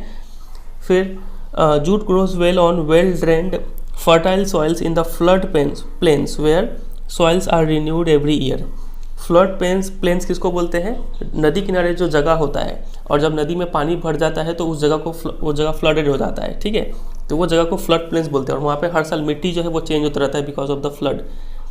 तो इसको ऐसा ही मिट्टी चाहिए होता है, और वो मिट्टी काफ़ी वेल ड्रेन होना चाहिए, उसमें अच्छा खासा पानी होना चाहिए, फर्टाइल सॉइल होना चाहिए, ठीक है, ऐसा मिट्टी पे ये ग्रो करेगा। इसके बाद high temperature is required during the time of growth. समझ गए? कहाँ कहाँ पर ये ग्रो किया जाता है? वेस्ट बंगाल, बिहार, आसाम, ओडिशा एंड मेघालय, ये सब मेजर प्रोड्यूसिंग स्टेट्स है। और इसका यूज़ किया जाता है Ghani bags, mats, ropes, yarns, carpets और अदर आर्टिफैक्ट्स बनाने के लिए, ठीक है। चूँकि जूट का कॉस्ट काफ़ी हाई है और आजकल मार्केट में जो सिंथेटिक फाइबर्स है वो आ गए हैं, पर्टिकुलरली द नाइलन, ठीक है, तो ये इसको काफ़ी टफ कंपटीशन दे रहे हैं। लोग जूट छोड़ के अब किसको यूज़ करने लगे हैं? नाइलन को, ठीक है। तो ये सब जो बात अंडरलाइन किया हुआ है वो आप ध्यान रखेंगे। बात करते हैं क्वेश्चंस कैसा आएगा। तो क्वेश्चन आपसे ऐसे पूछेंगे कि नेम 3 नॉन फूड क्रॉप्स। तो 3 नॉन फूड क्रॉप्स का नाम बताइए। रबर, कॉटन, जूट हो गया। फिर write 3 major states of their production respectively. 3 states बताइए सबका जहाँ पे ये प्रोड्यूस किए जाते हैं। तो अंडरलाइन किया हुआ है, आप वहाँ से 3 स्टेट्स का नाम लिख देंगे, ठीक है। चलिए अगला टॉपिक है टेक्नोलॉजिकल एंड इंस्टीट्यूशनल रिफॉर्म्स। इस टॉपिक में हम सबसे पहले तो ये समझेंगे कि क्यों टेक्नोलॉजिकल और इंस्टीट्यूशनल रिफॉर्म्स ज़रूरी है और इसके लिए क्या क्या गवर्नमेंट ऑफ इंडिया ने स्टेप्स उठाए। ये 2 चीज़ हमें इस टॉपिक में समझना है। टेक्नोलॉजिकल मतलब तो आप समझते ही है। इंस्टीट्यूशनल मतलब जो ढांचा है, जो स्ट्रक्चर है, उसमें क्या क्या चेंज लाया जाए, क्या क्या नया नया बॉडीज़ इस्टेब्लिश किया जाए कि वो एग्रीकल्चर सेक्टर को प्रमोट रेगुलेट कर पाए, ठीक है। और रिफॉर्म्स मतलब बदलाव। तो ये टॉपिक का मतलब समझे क्या क्या बदलाव लाए गए टेक्नोलॉजी के मामले में, इंस्टीट्यूशंस के मामले में, ताकि एग्रीकल्चर सेक्टर को और इम्प्रूव किया जा सके, वो इस टॉपिक में हमें समझना है। तो सबसे पहले हम समझेंगे कि क्यों रिफॉर्म ज़रूरी है, क्यों बदलाव ज़रूरी है, क्या क्या प्रॉब्लम्स था। तो देखिए, हमारे कंट्री में एग्रीकल्चर जो है वो हज़ारों सालों से प्रैक्टिस किया जा रहा है। हम लोग लगातार लैंड का यूज़ किए जा रहे हैं, लेकिन हम लोग कोई टेक्नो इंस्टीट्यूशनल चेंज नहीं कर रहे हैं। तो इस वजह से हमारा जो एग्रीकल्चर डेवलपमेंट का पेस है वो काफ़ी हिंडर्ड हो रहा है। एग्रीकल्चर डेवलपमेंट उतना तेज़ गति से नहीं हो पा रहा है। क्यों? क्योंकि हम लोग बदलाव नहीं ला रहे हैं। ठीक है, हम लोग सिर्फ यूज़ किए जा रहे हैं लैंड को। इसके साथ साथ हमारे कंट्रीज़ में चूँकि अभी इरीगेशन काफ़ी हद तक डेवलप हुआ है, लेकिन अब फिर भी most of the farmers in large parts of the country still monsoon पे डिपेंडेंट है और नेचुरल फर्टिलिटी ऑफ सॉइल पे डिपेंडेंट है। ठीक है, जिस वजह से वो लोग काफ़ी सफ़र कर रहे हैं। ठीक है, इसके बाद हम देखते हैं कि agriculture which provides livelihood for more than 60% of its population need some serious technical and institutional reforms. और हमारे कंट्री का पॉपुलेशन भी काफ़ी ज़्यादा है, तो जो एग्रीकल्चर है उस पर प्रेशर काफ़ी ज़्यादा है कि उसको काफ़ी बड़ा पॉपुलेशन को फीड करना है। ठीक है, इस वजह से भी एग्रीकल्चर में क्या लाना ज़रूरी है, रिफॉर्म्स लाना ज़रूरी है। तो ये 3 रीज़न हमने समझा कि क्यों हमें एग्रीकल्चर सेक्टर में टेक्नोलॉजिकल और इंस्टीट्यूशनल रिफॉर्म्स चाहिए। ठीक है, ये पहला, ये दूसरा, ये तीसरा। समझे कि नहीं समझे? अब देखते हैं क्या क्या चेंजेस लाया गया गवर्नमेंट ऑफ इंडिया के द्वारा। कलेक्टिवाइजेशन, मतलब सभी फार्मर्स मिलकर कलेक्टिव फार्मिंग करेंगे। हो क्या गया है कि लैंड का फ्रेगमेंटेशन होते होते जो लैंड होल्डिंग्स है वो काफ़ी स्मॉल हो गए। लोगों के पास अब काफ़ी छोटा छोटा ज़मीन बचा है, तो सब फार्मर्स जिनके पास छोटा छोटा ज़मीन है वो सब एक साथ आ सकते हैं। सब अपना ज़मीन को एक साथ मिलाकर खेती कर लेंगे और बाद में जो प्रोडक्ट है उसी हिसाब से शेयर कर लेंगे। ठीक है, इसको बोलते हैं collectivisation. Consolidation of land holdings, ये टर्म काफ़ी इंपॉर्टेंट है। इसके अंदर क्या होता है कि जो स्मॉल लैंड होल्डिंग्स है उसको ग्रुप करके बिगर बनाया जाता है। ठीक है, cooperation and evolution of zamindari etcetera were given priority to bring about institutional reforms in the country after independence. फिर फार्मर्स में कोऑपरेशन हो और ज़मींदारी सिस्टम को एबोलिश कर दिया गया। तो ये सब कुछ इंस्टीट्यूशनल रिफॉर्म्स लाया गया कंट्री में आफ्टर इंडिपेंडेंस। समझे कि नहीं समझे? यहाँ पे एक बार सा क्वेश्चन बन जाता है इसके ऊपर। आपसे पूछेंगे कि what term is used for grouping of small land holdings into bigger ones. इसके लिए कौन सा टर्म यूज़ किया जाता है? तो आपको लिखना होगा कंसोलिडेशन ऑफ होल्डिंग्स। ठीक है, चलिए फिर कंट्री में क्या लाया गया? लैंड रिफॉर्म लाया गया। Land reform was the main focus of our first 5 year plan. तो जब हमारा पहला 5 ईयर प्लान बनाया गया तो उसमें लैंड रिफॉर्म उसका one of the main M था। तो लैंड रिफॉर्म्स में कौन से मेजर्स लिए गए? सबसे पहला तो क्या किया गया इसमें? एबोलिशन ऑफ जमींदारी सिस्टम को एबोलिश कर दिया गया। दूसरा, जो टीलर्स थे उन्हीं को एक्चुअल ओनर्स बनाने का प्रोविजंस लाया गया इसमें। ठीक है, मतलब जो इंसान किसी ज़मीन पे खेती कर रहा है तो वो ज़मीन भी उस इंसान की होना चाहिए जो इस पर खेती कर रहा है। इसका एडवांटेज ये होगा कि वो फार्मर्स मोटिवेट होगा उस ज़मीन पे कुछ इन्वेस्टमेंट करने के लिए, कुछ खर्च करने के लिए। ठीक है, पहले क्या होता था कि कोई एक, मान लीजिए यहाँ पे ज़मींदार है, ये ज़मीन इसी का है और ये कई सारे टीनेंट्स को रख देता था और इस पर खेती करवाता था। तो इससे जो ये टीनेंट्स या फिर कल्टिवेटर्स है ये मोटिवेट नहीं होते थे इस पर ज़्यादा खर्च करने के लिए, लैंड इंप्रूवमेंट करने के लिए। ठीक है, लेकिन जब ये टीनेंट को ही इसका ओनर बना दिया जाएगा तब ये टीनेंट इसको अपना ज़मीन समझेगा और इस पर खर्च करेगा और लैंड इंप्रूवमेंट करेगा। ठीक है, तो जो टीलर्स थे उसको एक्चुअल ओनर्स बनाने का प्रावधान लाया गया इसमें। फिर तीसरा इसमें किया गया कि लैंड सीलिंग लाया गया। लैंड सीलिंग में क्या होता है कि कोई एक इंसान या फिर कोई एक फार्मर एक पर्टिकुलर अमाउंट ऑफ लैंड से ज़्यादा लैंड नहीं खरीद सकता है अपने नाम पे। ठीक है, तो ये चीज़ लाया गया। तो ये सब कुछ प्रोविजंस लाया गया लैंड रिफॉर्म्स में। तो the laws of land reforms को पास तो कर दिया गया, लेकिन इसका इम्प्लीमेंटेशन उतना अच्छे से नहीं हो पाया। इसीलिए गवर्नमेंट ऑफ इंडिया ने कुछ और रिफॉर्म्स लाए, introducing agricultural reforms to improve Indian agriculture. ठीक है, कब? 1960s और 1970s में।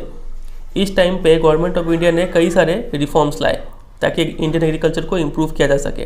कौन से वो रिफॉर्म्स से देखिए। सबसे पहला तो ग्रीन रिवोल्यूशन लाया गया। इसमें तो सबको पता है HYB सीड्स जो टेक्नोलॉजी है वो यूज़ किया जाता था इसमें, फर्टिलाइजर्स, पेस्टिसाइड, ये लाया गया। इसके बाद कंट्री में वाइट रिवोल्यूशन स्टार्ट किया गया जिसको ऑपरेशन फ्लड भी बोलते हैं। वाइट रिवोल्यूशन रिलेटेड है प्रोडक्शन ऑफ मिल्क से। ठीक है, इसके ऊपर भी एग्जाम में क्वेश्चन बन जाता है कि what is white revolution related to. तो it is related to production of milk. ठीक है, ये सब चीज़ लाया गया। लेकिन ग्रीन रिवोल्यूशन का भी डिसएडवांटेज है। इससे क्या हुआ कि it led to the concentration of development in few selected areas. जो पंजाब हरियाणा वाला इलाका है वहीं पे ज़्यादा इसका डेवलपमेंट हो पाया। कंट्री का जो बाकी हिस्सा है वो ग्रीन रिवोल्यूशन का बेनिफिट से वंचित रह गया। तो इसके बाद 1980s और 1990s में एक कॉम्प्रिहेंसिव लैंड डेवलपमेंट प्रोग्राम लाया गया जिसके तहत कई सारे इंस्टीट्यूशनल और टेक्निकल रिफॉर्म्स लाए गए। ठीक है, आप टाइम समझिएगा। पहले क्या हुआ, इंडिपेंडेंस का बाद लैंड रिफॉर्म्स लाया गया और ये सब ऊपर में कुछ जो रेड्स एंड लाइन किया वो सब रिफॉर्म्स लाया गया, लेकिन ये उतना काम नहीं किया। तो 1960-70s में ग्रीन रिवोल्यूशन और वाइट रिवोल्यूशन लेके आया गया। ठीक है, लेकिन इसका भी डिसएडवांटेज है, बेनिफिट तो हो ही रहा है लेकिन साथ साथ डिसएडवांटेज भी आ रहा है। तो उसको इम्प्रूव करने के लिए फिर 1980s और 1990s में कॉम्प्रिहेंसिव लैंड डेवलपमेंट प्रोग्राम्स लाया गया और इसके तहत कई सारे इंस्टीट्यूशनल और टेक्निकल रिफॉर्म्स लाए गए। देखते हैं कौन से वो रिफॉर्म्स थे। सबसे पहला, provision of crop insurance against drought, flood, cyclone, fire and disease, establishment of Grameen banks, cooperative societies and banks for providing loan facilities to the farmers at low interest rates were some of the important steps in this direction। देखिए, crop insurance का प्रावधान लाया गया। ठीक है, मतलब अगर फसल खराब हो जाए तो इंश्योरेंस कंपनी जो है वो आपको पूरा पैसा देगी। ठीक है, ये सब कंडीशन था, फ्लड आए, ड्राउट आए, साइक्लोन आए, इस वजह से अगर क्रॉप खराब हो रहा है तो पैसा देगी वो। ठीक है, ये चीज़ लाया गया। इसके साथ साथ ग्रामीण बैंक को इस्टेब्लिश किया गया, कोऑपरेटिव सोसाइटी को इस्टेब्लिश किया। ठीक है, ताकि ये लोग जो है लोन फैसिलिटी प्रोवाइड कर पाए इन फार्मर्स को, और वो भी at low rates of interest पे। तो ये कुछ रिफॉर्म्स लाएगा। इसके साथ साथ और भी रिफॉर्म्स है। देखिए, अगला है Kisan credit card, personal accident insurance scheme are some of other schemes introduced by the government of India for the benefit of farmers. ये चीज़ इन्होंने लाया। इसके साथ साथ स्पेशल वेदर बुलेटिन्स, ठीक है, किसानों के लिए जो वेदर के बारे में समाचार है वो बताया गया उनको। एग्रीकल्चरल प्रोग्राम्स लॉन्च किया गया फॉर द फार्मर्स, रेडियो पे भी, टेलीविज़न पे भी। ठीक है, ताकि फार्मर्स अवेयर हो और वो अपने क्रॉप्स को बचाने के लिए एडिक्वेट मेजर्स ले पाए।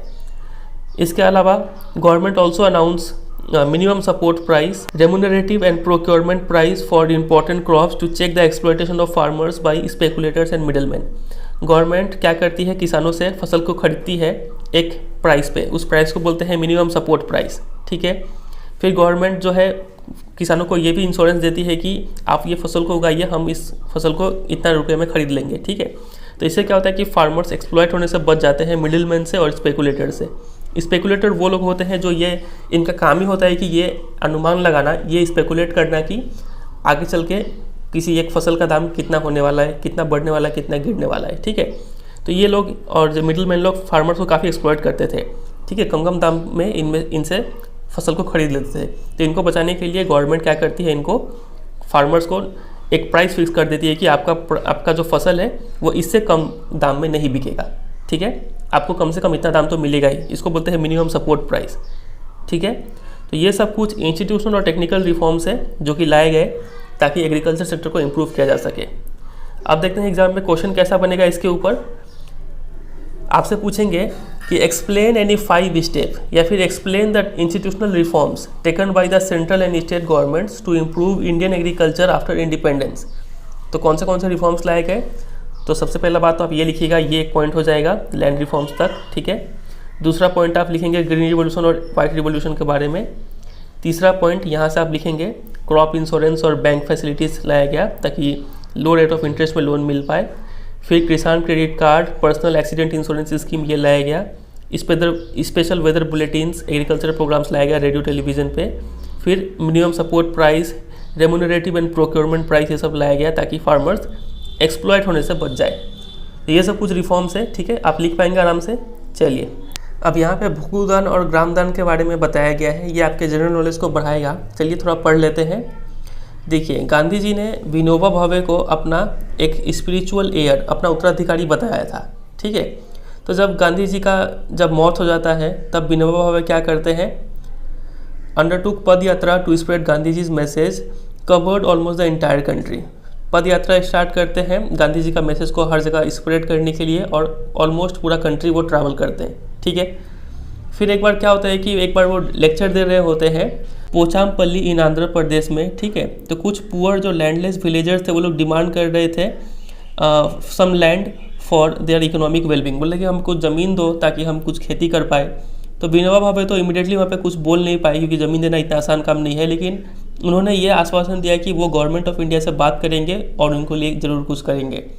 तो तभी क्या होता है कि श्री रामचंद्र रेड्डी खड़े होते हैं और बोलते हैं कि ठीक है, हम अपना 80 एकड़ ज़मीन जो है इस 80 लैंडलेस विलेजर्स को डिस्ट्रीब्यूट कर देते हैं।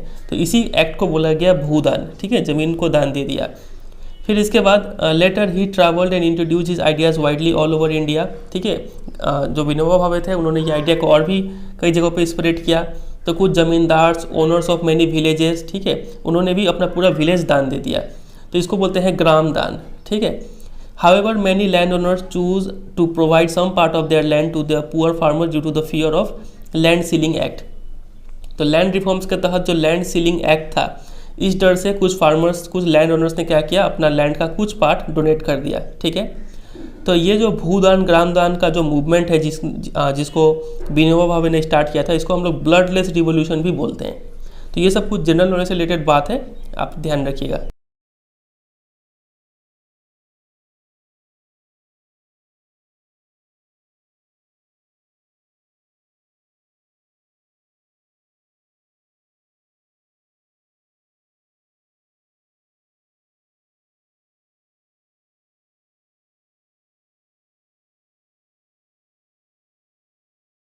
आगे मूव करते हैं, एग्जामिनेशन पॉइंट ऑफ व्यू से इंपॉर्टेंट अगला टॉपिक है contribution of agriculture to the national economy, employment and output. देखते हैं एग्रीकल्चर का क्या क्या कंट्रीब्यूशन है नेशनल इकोनॉमी के लिए, एम्प्लॉयमेंट कितना प्रोवाइड करता है एग्रीकल्चर, और जीडीपी में कितना कंट्रीब्यूशन है एग्रीकल्चर का, वो देखेंगे। तो एग्रीकल्चर तो हमेशा से ही इंडियन इकोनॉमी का बैकबोन रहा है, ठीक है, रीढ़ का हड्डी है माना जाता है इसको। क्यों? क्योंकि हमने स्टार्टिंग में ही कुछ रीजंस देख लिया था। लेकिन 1951 के बाद से इसका जो जीडीपी में कंट्रीब्यूशन है वो काफ़ी डिक्लाइनिंग ट्रेंड फॉलो कर रहा है। जीडीपी में मतलब देश का जितना टोटल इनकम है, तो टोटल इनकम में जो तीनों सेक्टर कमा के देते हैं ना, प्राइमरी, सेकेंडरी, टर्सरी सेक्टर, तो उसमें से प्राइमरी सेक्टर का जो कंट्रीब्यूशन है वो दिन पर दिन कमते जा रहा है, ठीक है। In 2010-11 about 52% of total work force was employed by the farm sector. तो आधे से ज़्यादा पॉपुलेशन किस में एम्प्लॉयड है? प्राइमरी सेक्टर में एम्प्लॉयड है। वो यहाँ पे लिखा है which makes more than half of the Indian population dependent on agriculture for sustenance, ठीक है। तो एम्प्लॉयमेंट तो ये काफ़ी ज़्यादा प्रोवाइड करता है, लेकिन जो डिक्लाइनिंग शेयर है एग्रीकल्चर का जीडीपी में, ये एक सीरियस कंसर्न वाला मैटर है। क्यों? क्योंकि कोई भी डिक्लाइन या फिर स्टैग्नेशन अगर हमें एग्रीकल्चर में देखने को मिलता है, तो इसका मतलब जो इकोनॉमी का बाकी सारा एक्टिविटीज़ है उसमें भी डिक्लाइन देखने को मिलेगा, और ठीक है, तो समाज को काफ़ी गहरा शॉक भुगतना पड़ सकता है अगर एग्रीकल्चर सेक्टर डिक्लाइन किया तो, समझे। तो इसीलिए गवर्नमेंट ऑफ इंडिया ने कुछ कंसर्टेड एफर्ट्स लगाए ताकि हम लोग क्या कर पाए, एग्रीकल्चर को मॉडर्नाइज कर पाए। टर्म को ध्यान दीजिएगा, यहाँ पे एग्रीकल्चर को मॉडर्नाइज करने का बात किया गया है, लेकिन इससे पहले जो हमने यहाँ पे कई सारे मेजर्स पढ़े थे, ये सब क्या थे? टेक्नोलॉजिकल एंड इंस्टीट्यूशनल रिफॉर्म्स, ये सब थे। एग्जाम में क्वेश्चन का लैंग्वेज देखिएगा, अगर ये मेंशन किया हुआ है इंस्टीट्यूशनल रिफॉर्म्स या फिर टेक्नोलॉजिकल रिफॉर्म्स, तब तो आप ये वाला आंसर लिखेंगे। और अगर क्वेश्चन में मॉडर्नाइज के बारे में बात किया गया है कि गवर्नमेंट ऑफ इंडिया ने कौन से एफर्ट्स मारे एग्रीकल्चर को मॉडर्नाइज करने के लिए, तो आपको ये सब लिखना पड़ेगा। देखिए गवर्नमेंट ने क्या क्या किया। Establishment of Indian council of agriculture research ICAR को इस्टेब्लिश किया, फिर एग्रीकल्चर यूनिवर्सिटीज़ को इस्टेब्लिश किया, वेटरनरी सर्विसेज पशुओं का चिकित्सालय बनाया गया, एनिमल ब्रीडिंग सेंटर्स बनाया गया, horticultural development, research and development in the field of meteorology and weather forecast, ठीक है, ये सब चीज़ को डेवलप किया गया। Were given priority for improving Indian agriculture, और इसके अलावा improving the rural infrastructure was also considered essential. तो गवर्नमेंट ने ये सब चीज़ पे फोकस किया। एग्जाम में क्वेश्चन आपसे पूछेंगे कि how did the government of India make efforts to modernise agriculture, क्या क्या एफर्ट लगाए। तो ये तो पूरा पैराग्राफ वाइज लिखा हुआ है, आपको इसको पॉइंट में डिवाइड कर देना है। पहला पॉइंट में आप लिखेंगे establishment of Indian council of agriculture research ICAR, फिर दूसरा पॉइंट में लिखेंगे इस्टेब्लिशमेंट ऑफ एग्रीकल्चर यूनिवर्सिटीज़, तीसरा पॉइंट में लिखेंगे establishment of veterinary services and animal breeding centres, ठीक है। ऐसे करके पॉइंट बना के लिख देंगे। समझे कि नहीं समझे? चलिए अब हम देखते हैं टेबल 4.1। अगर हम टेबल 4.1 को देखें तो ये क्लियर हो जाता है कि जीडीपी ग्रोथ रेट इंक्रीज कर रहा है ओवर द ईयर्स। ये आप देख रहे हैं यहाँ पे जीडीपी ग्रोथ रेट बताया गया है 6.6। मतलब अगर 2013 में जीडीपी अगर 100 रुपया था तो 2014 में ये बढ़ के 106.6 रुपया हो गया होगा, ठीक है। ये जीडीपी ग्रोथ बता रहा है, 6.6% से बढ़ा है। फिर 2014-15 में ये ग्रोथ रेट 7.2 था और 15-16 में ये ग्रोथ रेट 7.6 था। तो जीडीपी ग्रोथ रेट तो बढ़ रहा है, ये चीज़ हमने देखा, लेकिन it is not generating sufficient employment opportunity. लेकिन जीडीपी बढ़ने का बावजूद भी देश में क्या है, बेरोजगारी काफ़ी ज़्यादा है। तो ये एक प्रॉब्लम तो है ही, और साथ ही साथ the growth rate in agriculture has been de accelerating which is an alarming situation. Agriculture का ग्रोथ रेट अगर आप देखें तो देखिए पहले 4.2 था ग्रोथ रेट, फिर ग्रोथ रेट नेगेटिव में चला गया -0.2, फिर 1.1 काफ़ी कम है एग्रीकल्चर का ग्रोथ रेट। तो ये एक मैटर ऑफ सीरियस कंसर्न है।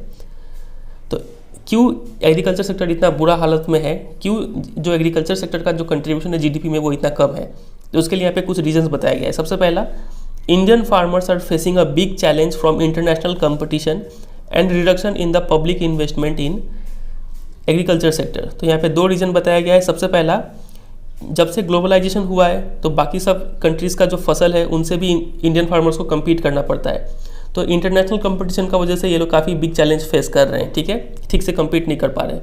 और जो गवर्नमेंट है उन्होंने इन्वेस्टमेंट भी काफ़ी कम कर दिया है एग्रीकल्चर सेक्टर में, जिस वजह से इंडियन फार्मर्स काफ़ी कमज़ोर हो गए हैं, ठीक है, ये पहला रीज़न।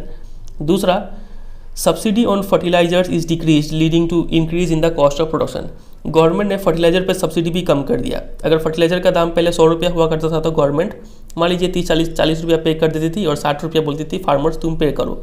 लेकिन अब गवर्नमेंट ने क्या किया, सब्सिडी को डिक्रीज़ कर दिया। अब 40 के बजाय गवर्नमेंट सिर्फ 10 रुपया पे कर दिया, फार्मर्स को बोलती है कि आप 90 रुपीज़ पे करो।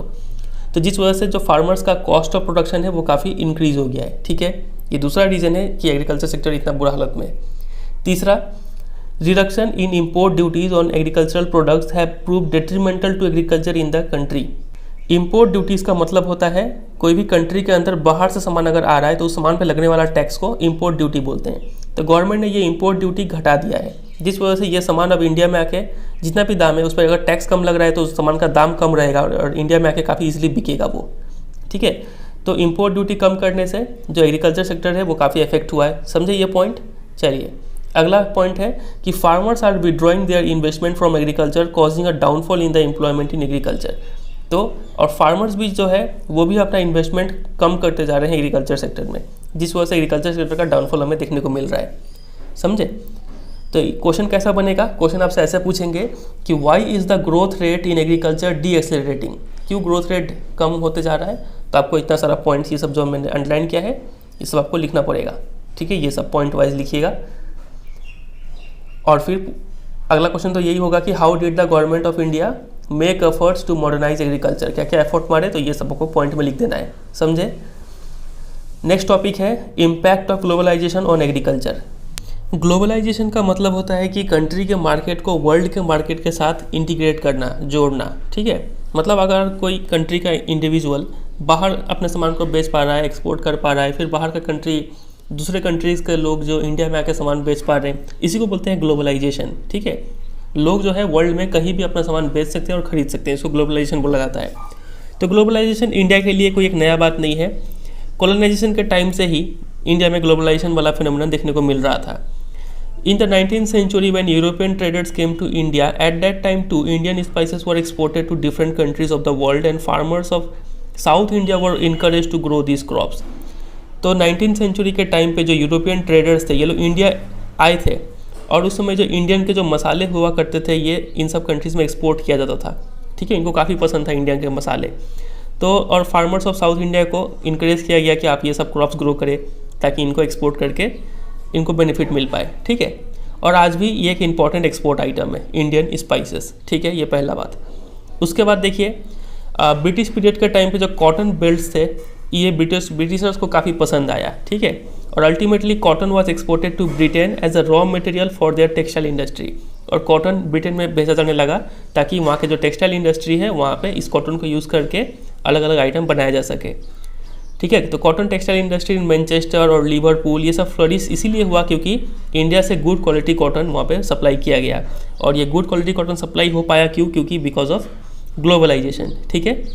आगे देखिए एक हमने मूवमेंट के बारे में भी पढ़ा था हिस्ट्री में जिसको बोलते हैं चंपारण मूवमेंट, जो 1917 में स्टार्ट हुआ था बिहार में, ठीक है। ये मूवमेंट इसलिए स्टार्ट हुआ था कि क्योंकि यहाँ के फार्मर्स को फोर्स किया गया था कि ये लोग अपने ज़मीन पर ज़बरदस्ती इंडिगो ग्रो करें, ठीक है। लेकिन ये लोग चूँकि इंडिगो ग्रो करने के कारण अपना जो फूड ग्रेन्स थे उसको ग्रो नहीं कर पा रहे थे, इसलिए ये लोग अपना फैमिली को सस्टेन नहीं कर पा रहे थे, इस वजह से इन्होंने यहाँ पे सत्याग्रह मूवमेंट लॉन्च किया था, ठीक है।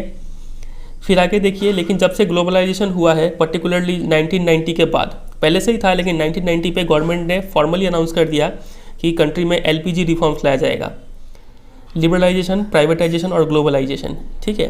तब से जो फार्मर्स थे उनको काफ़ी नए चैलेंजेस को सामना करना पड़ रहा है। देखिए क्या क्या प्रॉब्लम्स है।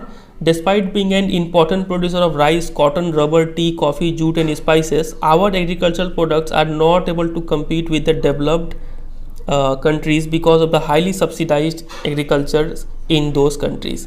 बोला जा रहा है कि हम चूँकि इंपॉर्टेंट प्रोड्यूसर है इन सब क्रॉप्स के, हमने अभी भी कई बार पढ़ा था कि इंडिया सेकंड लार्जेस्ट प्रोड्यूसर है कई सारे क्रॉप्स का, लेकिन फिर भी हम डेवलप कंट्री से कम्पीट नहीं कर पा रहे हैं क्योंकि जो डेवलप कंट्री है वो अपने कंट्री में एग्रीकल्चर को काफ़ी सब्सिडाइज करके रखे हुए हैं।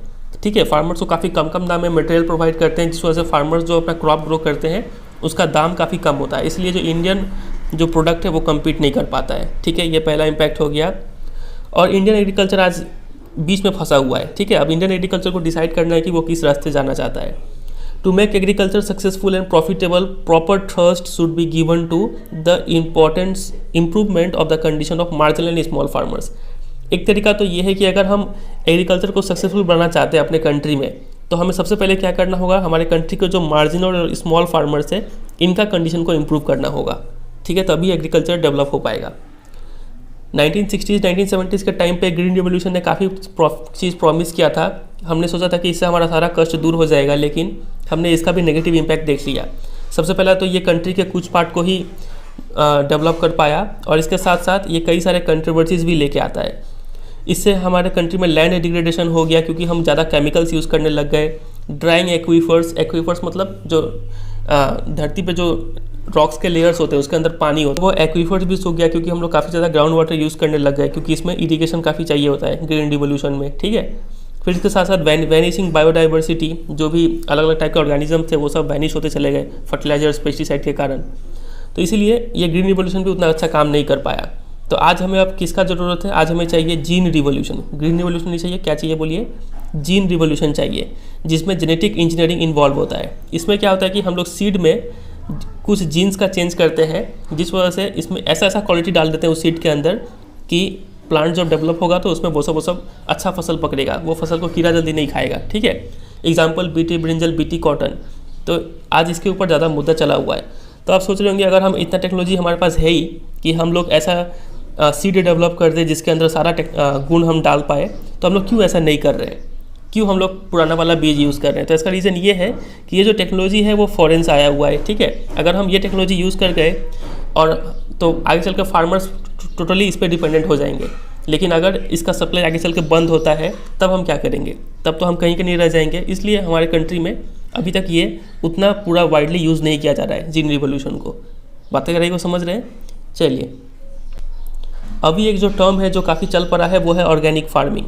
Organic farming is in vogue. In vogue का मतलब होता है इन फैशन। ऑर्गेनिक फार्मिंग अभी फैशन में है क्योंकि it is practised without factory made chemical such as fertilisers and pesticide. Organic farming एक ऐसा फार्मिंग है जहाँ पे हम केमिकल फर्टिलाइजर्स, पेस्टिसाइड ये सब यूज़ नहीं करते हैं, सारा चीज़ नेचुरल यूज़ करते हैं। ठीक है, गाय का गोबर हो गया और जो भी नेचुरल प्रोडक्ट है उसको यूज़ करके यह फार्मिंग किया जाता है। इसीलिए ये इन्वायरमेंट को कोई भी नेगेटिव मैनर में अफेक्ट नहीं करता है। ठीक है, तो ऑर्गेनिक फार्मिंग को ज़्यादा से ज़्यादा बढ़ावा दिया जाए, ये एक अगला हम लोग का एम होगा। इसके बाद कुछ इकोनॉमिस्ट लोग अभी सोच रहे हैं कि जो इंडियन फार्मर्स का जो फ्यूचर है वो काफ़ी अंधकार में है। क्यों? क्योंकि देखिए, इंडिया का जो पॉपुलेशन है वो काफ़ी ज़्यादा तो है ही। इंडिया रूरल पॉपुलेशन जो है वो है 833 million, which depends upon 250 million hectares of agricultural land. मतलब बोल सकते हैं कि an average of less than half Hector पर पर्सन। तो एक इंसान के पास 1 हेक्टर से भी कम ज़मीन बचा हुआ है खेती करने के लिए। ठीक है, तो ये काफ़ी एक सीरियस मैटर ऑफ कंसर्न है। तो इसका उपाय क्या है? इसका उपाय ये है कि जो इंडियन फार्मर्स है उनको डाइवर्सिफाई करना चाहिए क्रॉपिंग पैटर्न को। ठीक है, इस टर्म को याद रखिएगा, डाइवर्सिफिकेशन ऑफ क्रॉपिंग पैटर्न। इनको शिफ्ट करना चाहिए सीरियल्स से हाई वैल्यू क्रॉप्स की तरफ। सीरियल्स में राइस, व्हीट और मिलेट्स जो है उनको छोड़कर हाई वैल्यू क्रॉप्स को ग्रो करने चाहिए, ऐसे क्रॉप जिनका दाम बाजार में दाम ज़्यादा है। ठीक है, इससे 2 फायदा होगा। इससे तो नंबर 1 इनका इनकम इंक्रीज हो जाएगा, और दूसरा इससे इन्वायरमेंटल डिग्रेडेशन भी कम होगा।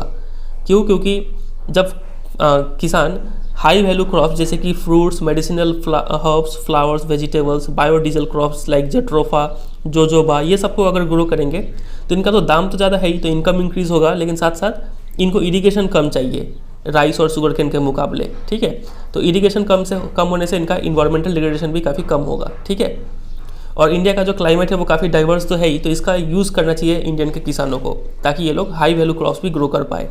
समझ रहे बात का गहराई।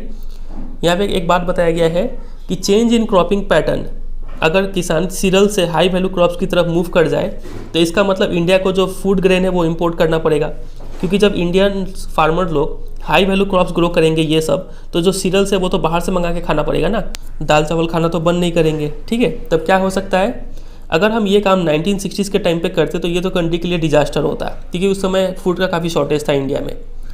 और अगर इंडिया सीरियल्स को इंपोर्ट करना स्टार्ट कर देता है और हाई वैल्यू जो क्रॉप्स है उसको एक्सपोर्ट करना स्टार्ट कर देता है, तब इंडिया इन सब कंट्रीज़ के रास्तों पर चल रहा होगा। इटली, इजराइल, चिली, ये तीनों कंट्रीज़ ऐसे हैं जो पहले ही ये रास्ता फॉलो कर चुके हैं और काफ़ी सक्सेसफुल भी रहे हैं ये सब। ठीक है, ये लोग अब क्या करते हैं, हाई वैल्यू क्रॉप्स ग्रो करते हैं, इसको एक्सपोर्ट करते हैं और अपने कंट्री में जो सीरियल्स है उसको इंपोर्ट करवा लेते हैं, दूसरे कंट्री से मंगवा लेते हैं। ठीक है, तो क्या इंडिया ये रिस्क लेने के लिए तैयार है? तो ये तो एक डिबेट का मुद्दा है और इसके लिए हमें खुद ही सोचना पड़ेगा। समझे कि नहीं समझे? तो इसी के साथ ये चैप्टर एंड हो जाता है। उम्मीद करते हैं आपको काफ़ी चीज़ नया बात यहाँ पे समझने को मिला होगा और यही होता है एजुकेशन का सही मतलब। ठीक है, सिर्फ आप क्वेश्चन आंसर रट ले और मार्क्स ले आए, ये एजुकेशन नहीं है। आप चीज़ों को समझ रहे हैं, भले ही मार्क्स कमाए कोई मतलब नहीं है उससे, आप चीज़ों को सीख रहे हैं, आपका सोचने का शक्ति बढ़ रहा है। ठीक है, ये है असली एजुकेशन। चलिए, उम्मीद करते हैं आपको ये वीडियो समझ में आया होगा। कुछ क्वेश्चंस देख लेते हैं, करते हैं। पहला question, which one of the following describes a system of agriculture where a single crop is grown over a large area. बताइए, बहुत बड़े एरिया में एक ही क्रॉप ग्रो किया जाता है, ये किस टाइप का एग्रीकल्चर है? सही कहा आपने, ये है plantation agriculture. Question number 2, which one of the following is a rabi crop. बताइए कौन सा रबी क्रॉप है? तो राइस तो खरीफ है, मिलेट्स भी खरीफ है, कॉटन भी खरीफ है, तो ग्राम हो गया रबी क्रॉप। समझे? अगला क्वेश्चन है कि विच one of the following is a leguminous crop. बताइए कौन सा लेगुमिनस क्रॉप है? तो अगर आपने इसका आंसर पल्सेस दिया है तो आप बिल्कुल राइट है। ठीक है, फिर यहाँ पे देखिए, name one important beverage crop जो ड्रिंक के रूप में इस्तेमाल करते हैं, तो टी हो सकता है, कॉफ़ी हो सकता है। तो जोग्राफिकल कंडीशन भी पूछा है तो हम लोग टी लिखना ज़्यादा प्रेफर करेंगे। ठीक है, टी का जोग्राफिकल कंडीशन दिया हुआ था बुक में। फिर आगे देखिए, name one staple crop of India, तो आपका मर्जी है, राइस भी लिख सकते हैं, वीट भी लिख सकते हैं, फिर उसके बाद उसका रीज़न लिख देना है कहाँ पे वो प्रोड्यूस किया जाता है। ठीक है, और यहाँ पे भी कुछ क्वेश्चन दिया गया है, तो ये सब क्वेश्चन हम पहले डिस्कस कर चुके हैं, बुक से आंसर मिल जाएगा इसका। आपके लिए होमवर्क रहेगा ये 6 क्वेश्चन है यहाँ पे। 2 staple food crops, this is the summer cropping season of India, बताइएगा कौन सा है। पल्सेस लाइक अरहर, मूंग, उड़द कंटेन, इनमें क्या होता है? प्रोटीन होता है। ठीक है, एक आंसर हम बता दिए। एक कोर्स ग्रेन का नाम बताइए, फिर 2 इंपॉर्टेंट बिवरेज का नाम बताइए, फिर one of the 4 major fibre crops का नाम बताइए। ठीक है, तो आपको कमेंट सेक्शन में इसका आंसर देना है, तो उम्मीद करते हैं आप इसका आंसर देंगे कमेंट सेक्शन में सही। तो यही है फिर आज का वीडियो। उम्मीद करते हैं आपको पूरा वीडियो अच्छे से समझ में आया होगा। वीडियो अच्छा लगा तो वीडियो को जरूर एक लाइक कर दीजिएगा, काफ़ी मोटिवेट करता है ये लाइक्स आपका। ठीक है, दोस्तों के साथ भी शेयर कीजिएगा, कमेंट करके भी बताइएगा आपको ये वीडियो कैसा लगा। और अगर आप इस चैनल पर नए हैं तो चैनल को जरूर सब्सक्राइब कर लीजिएगा। ठीक है, और प्लेलिस्ट सेक्शन में विजिट कीजिए, आपको वहाँ पे काफ़ी सारा क्लास 10 से रिलेटेड चैप्टर का वीडियो आपको मिलेगा। ठीक है, चलिए फिर एंड करते हैं, मिलते हैं बहुत जल्द अगले चैप्टर में किसी और वीडियो में। तब तक के लिए goodbye and take care.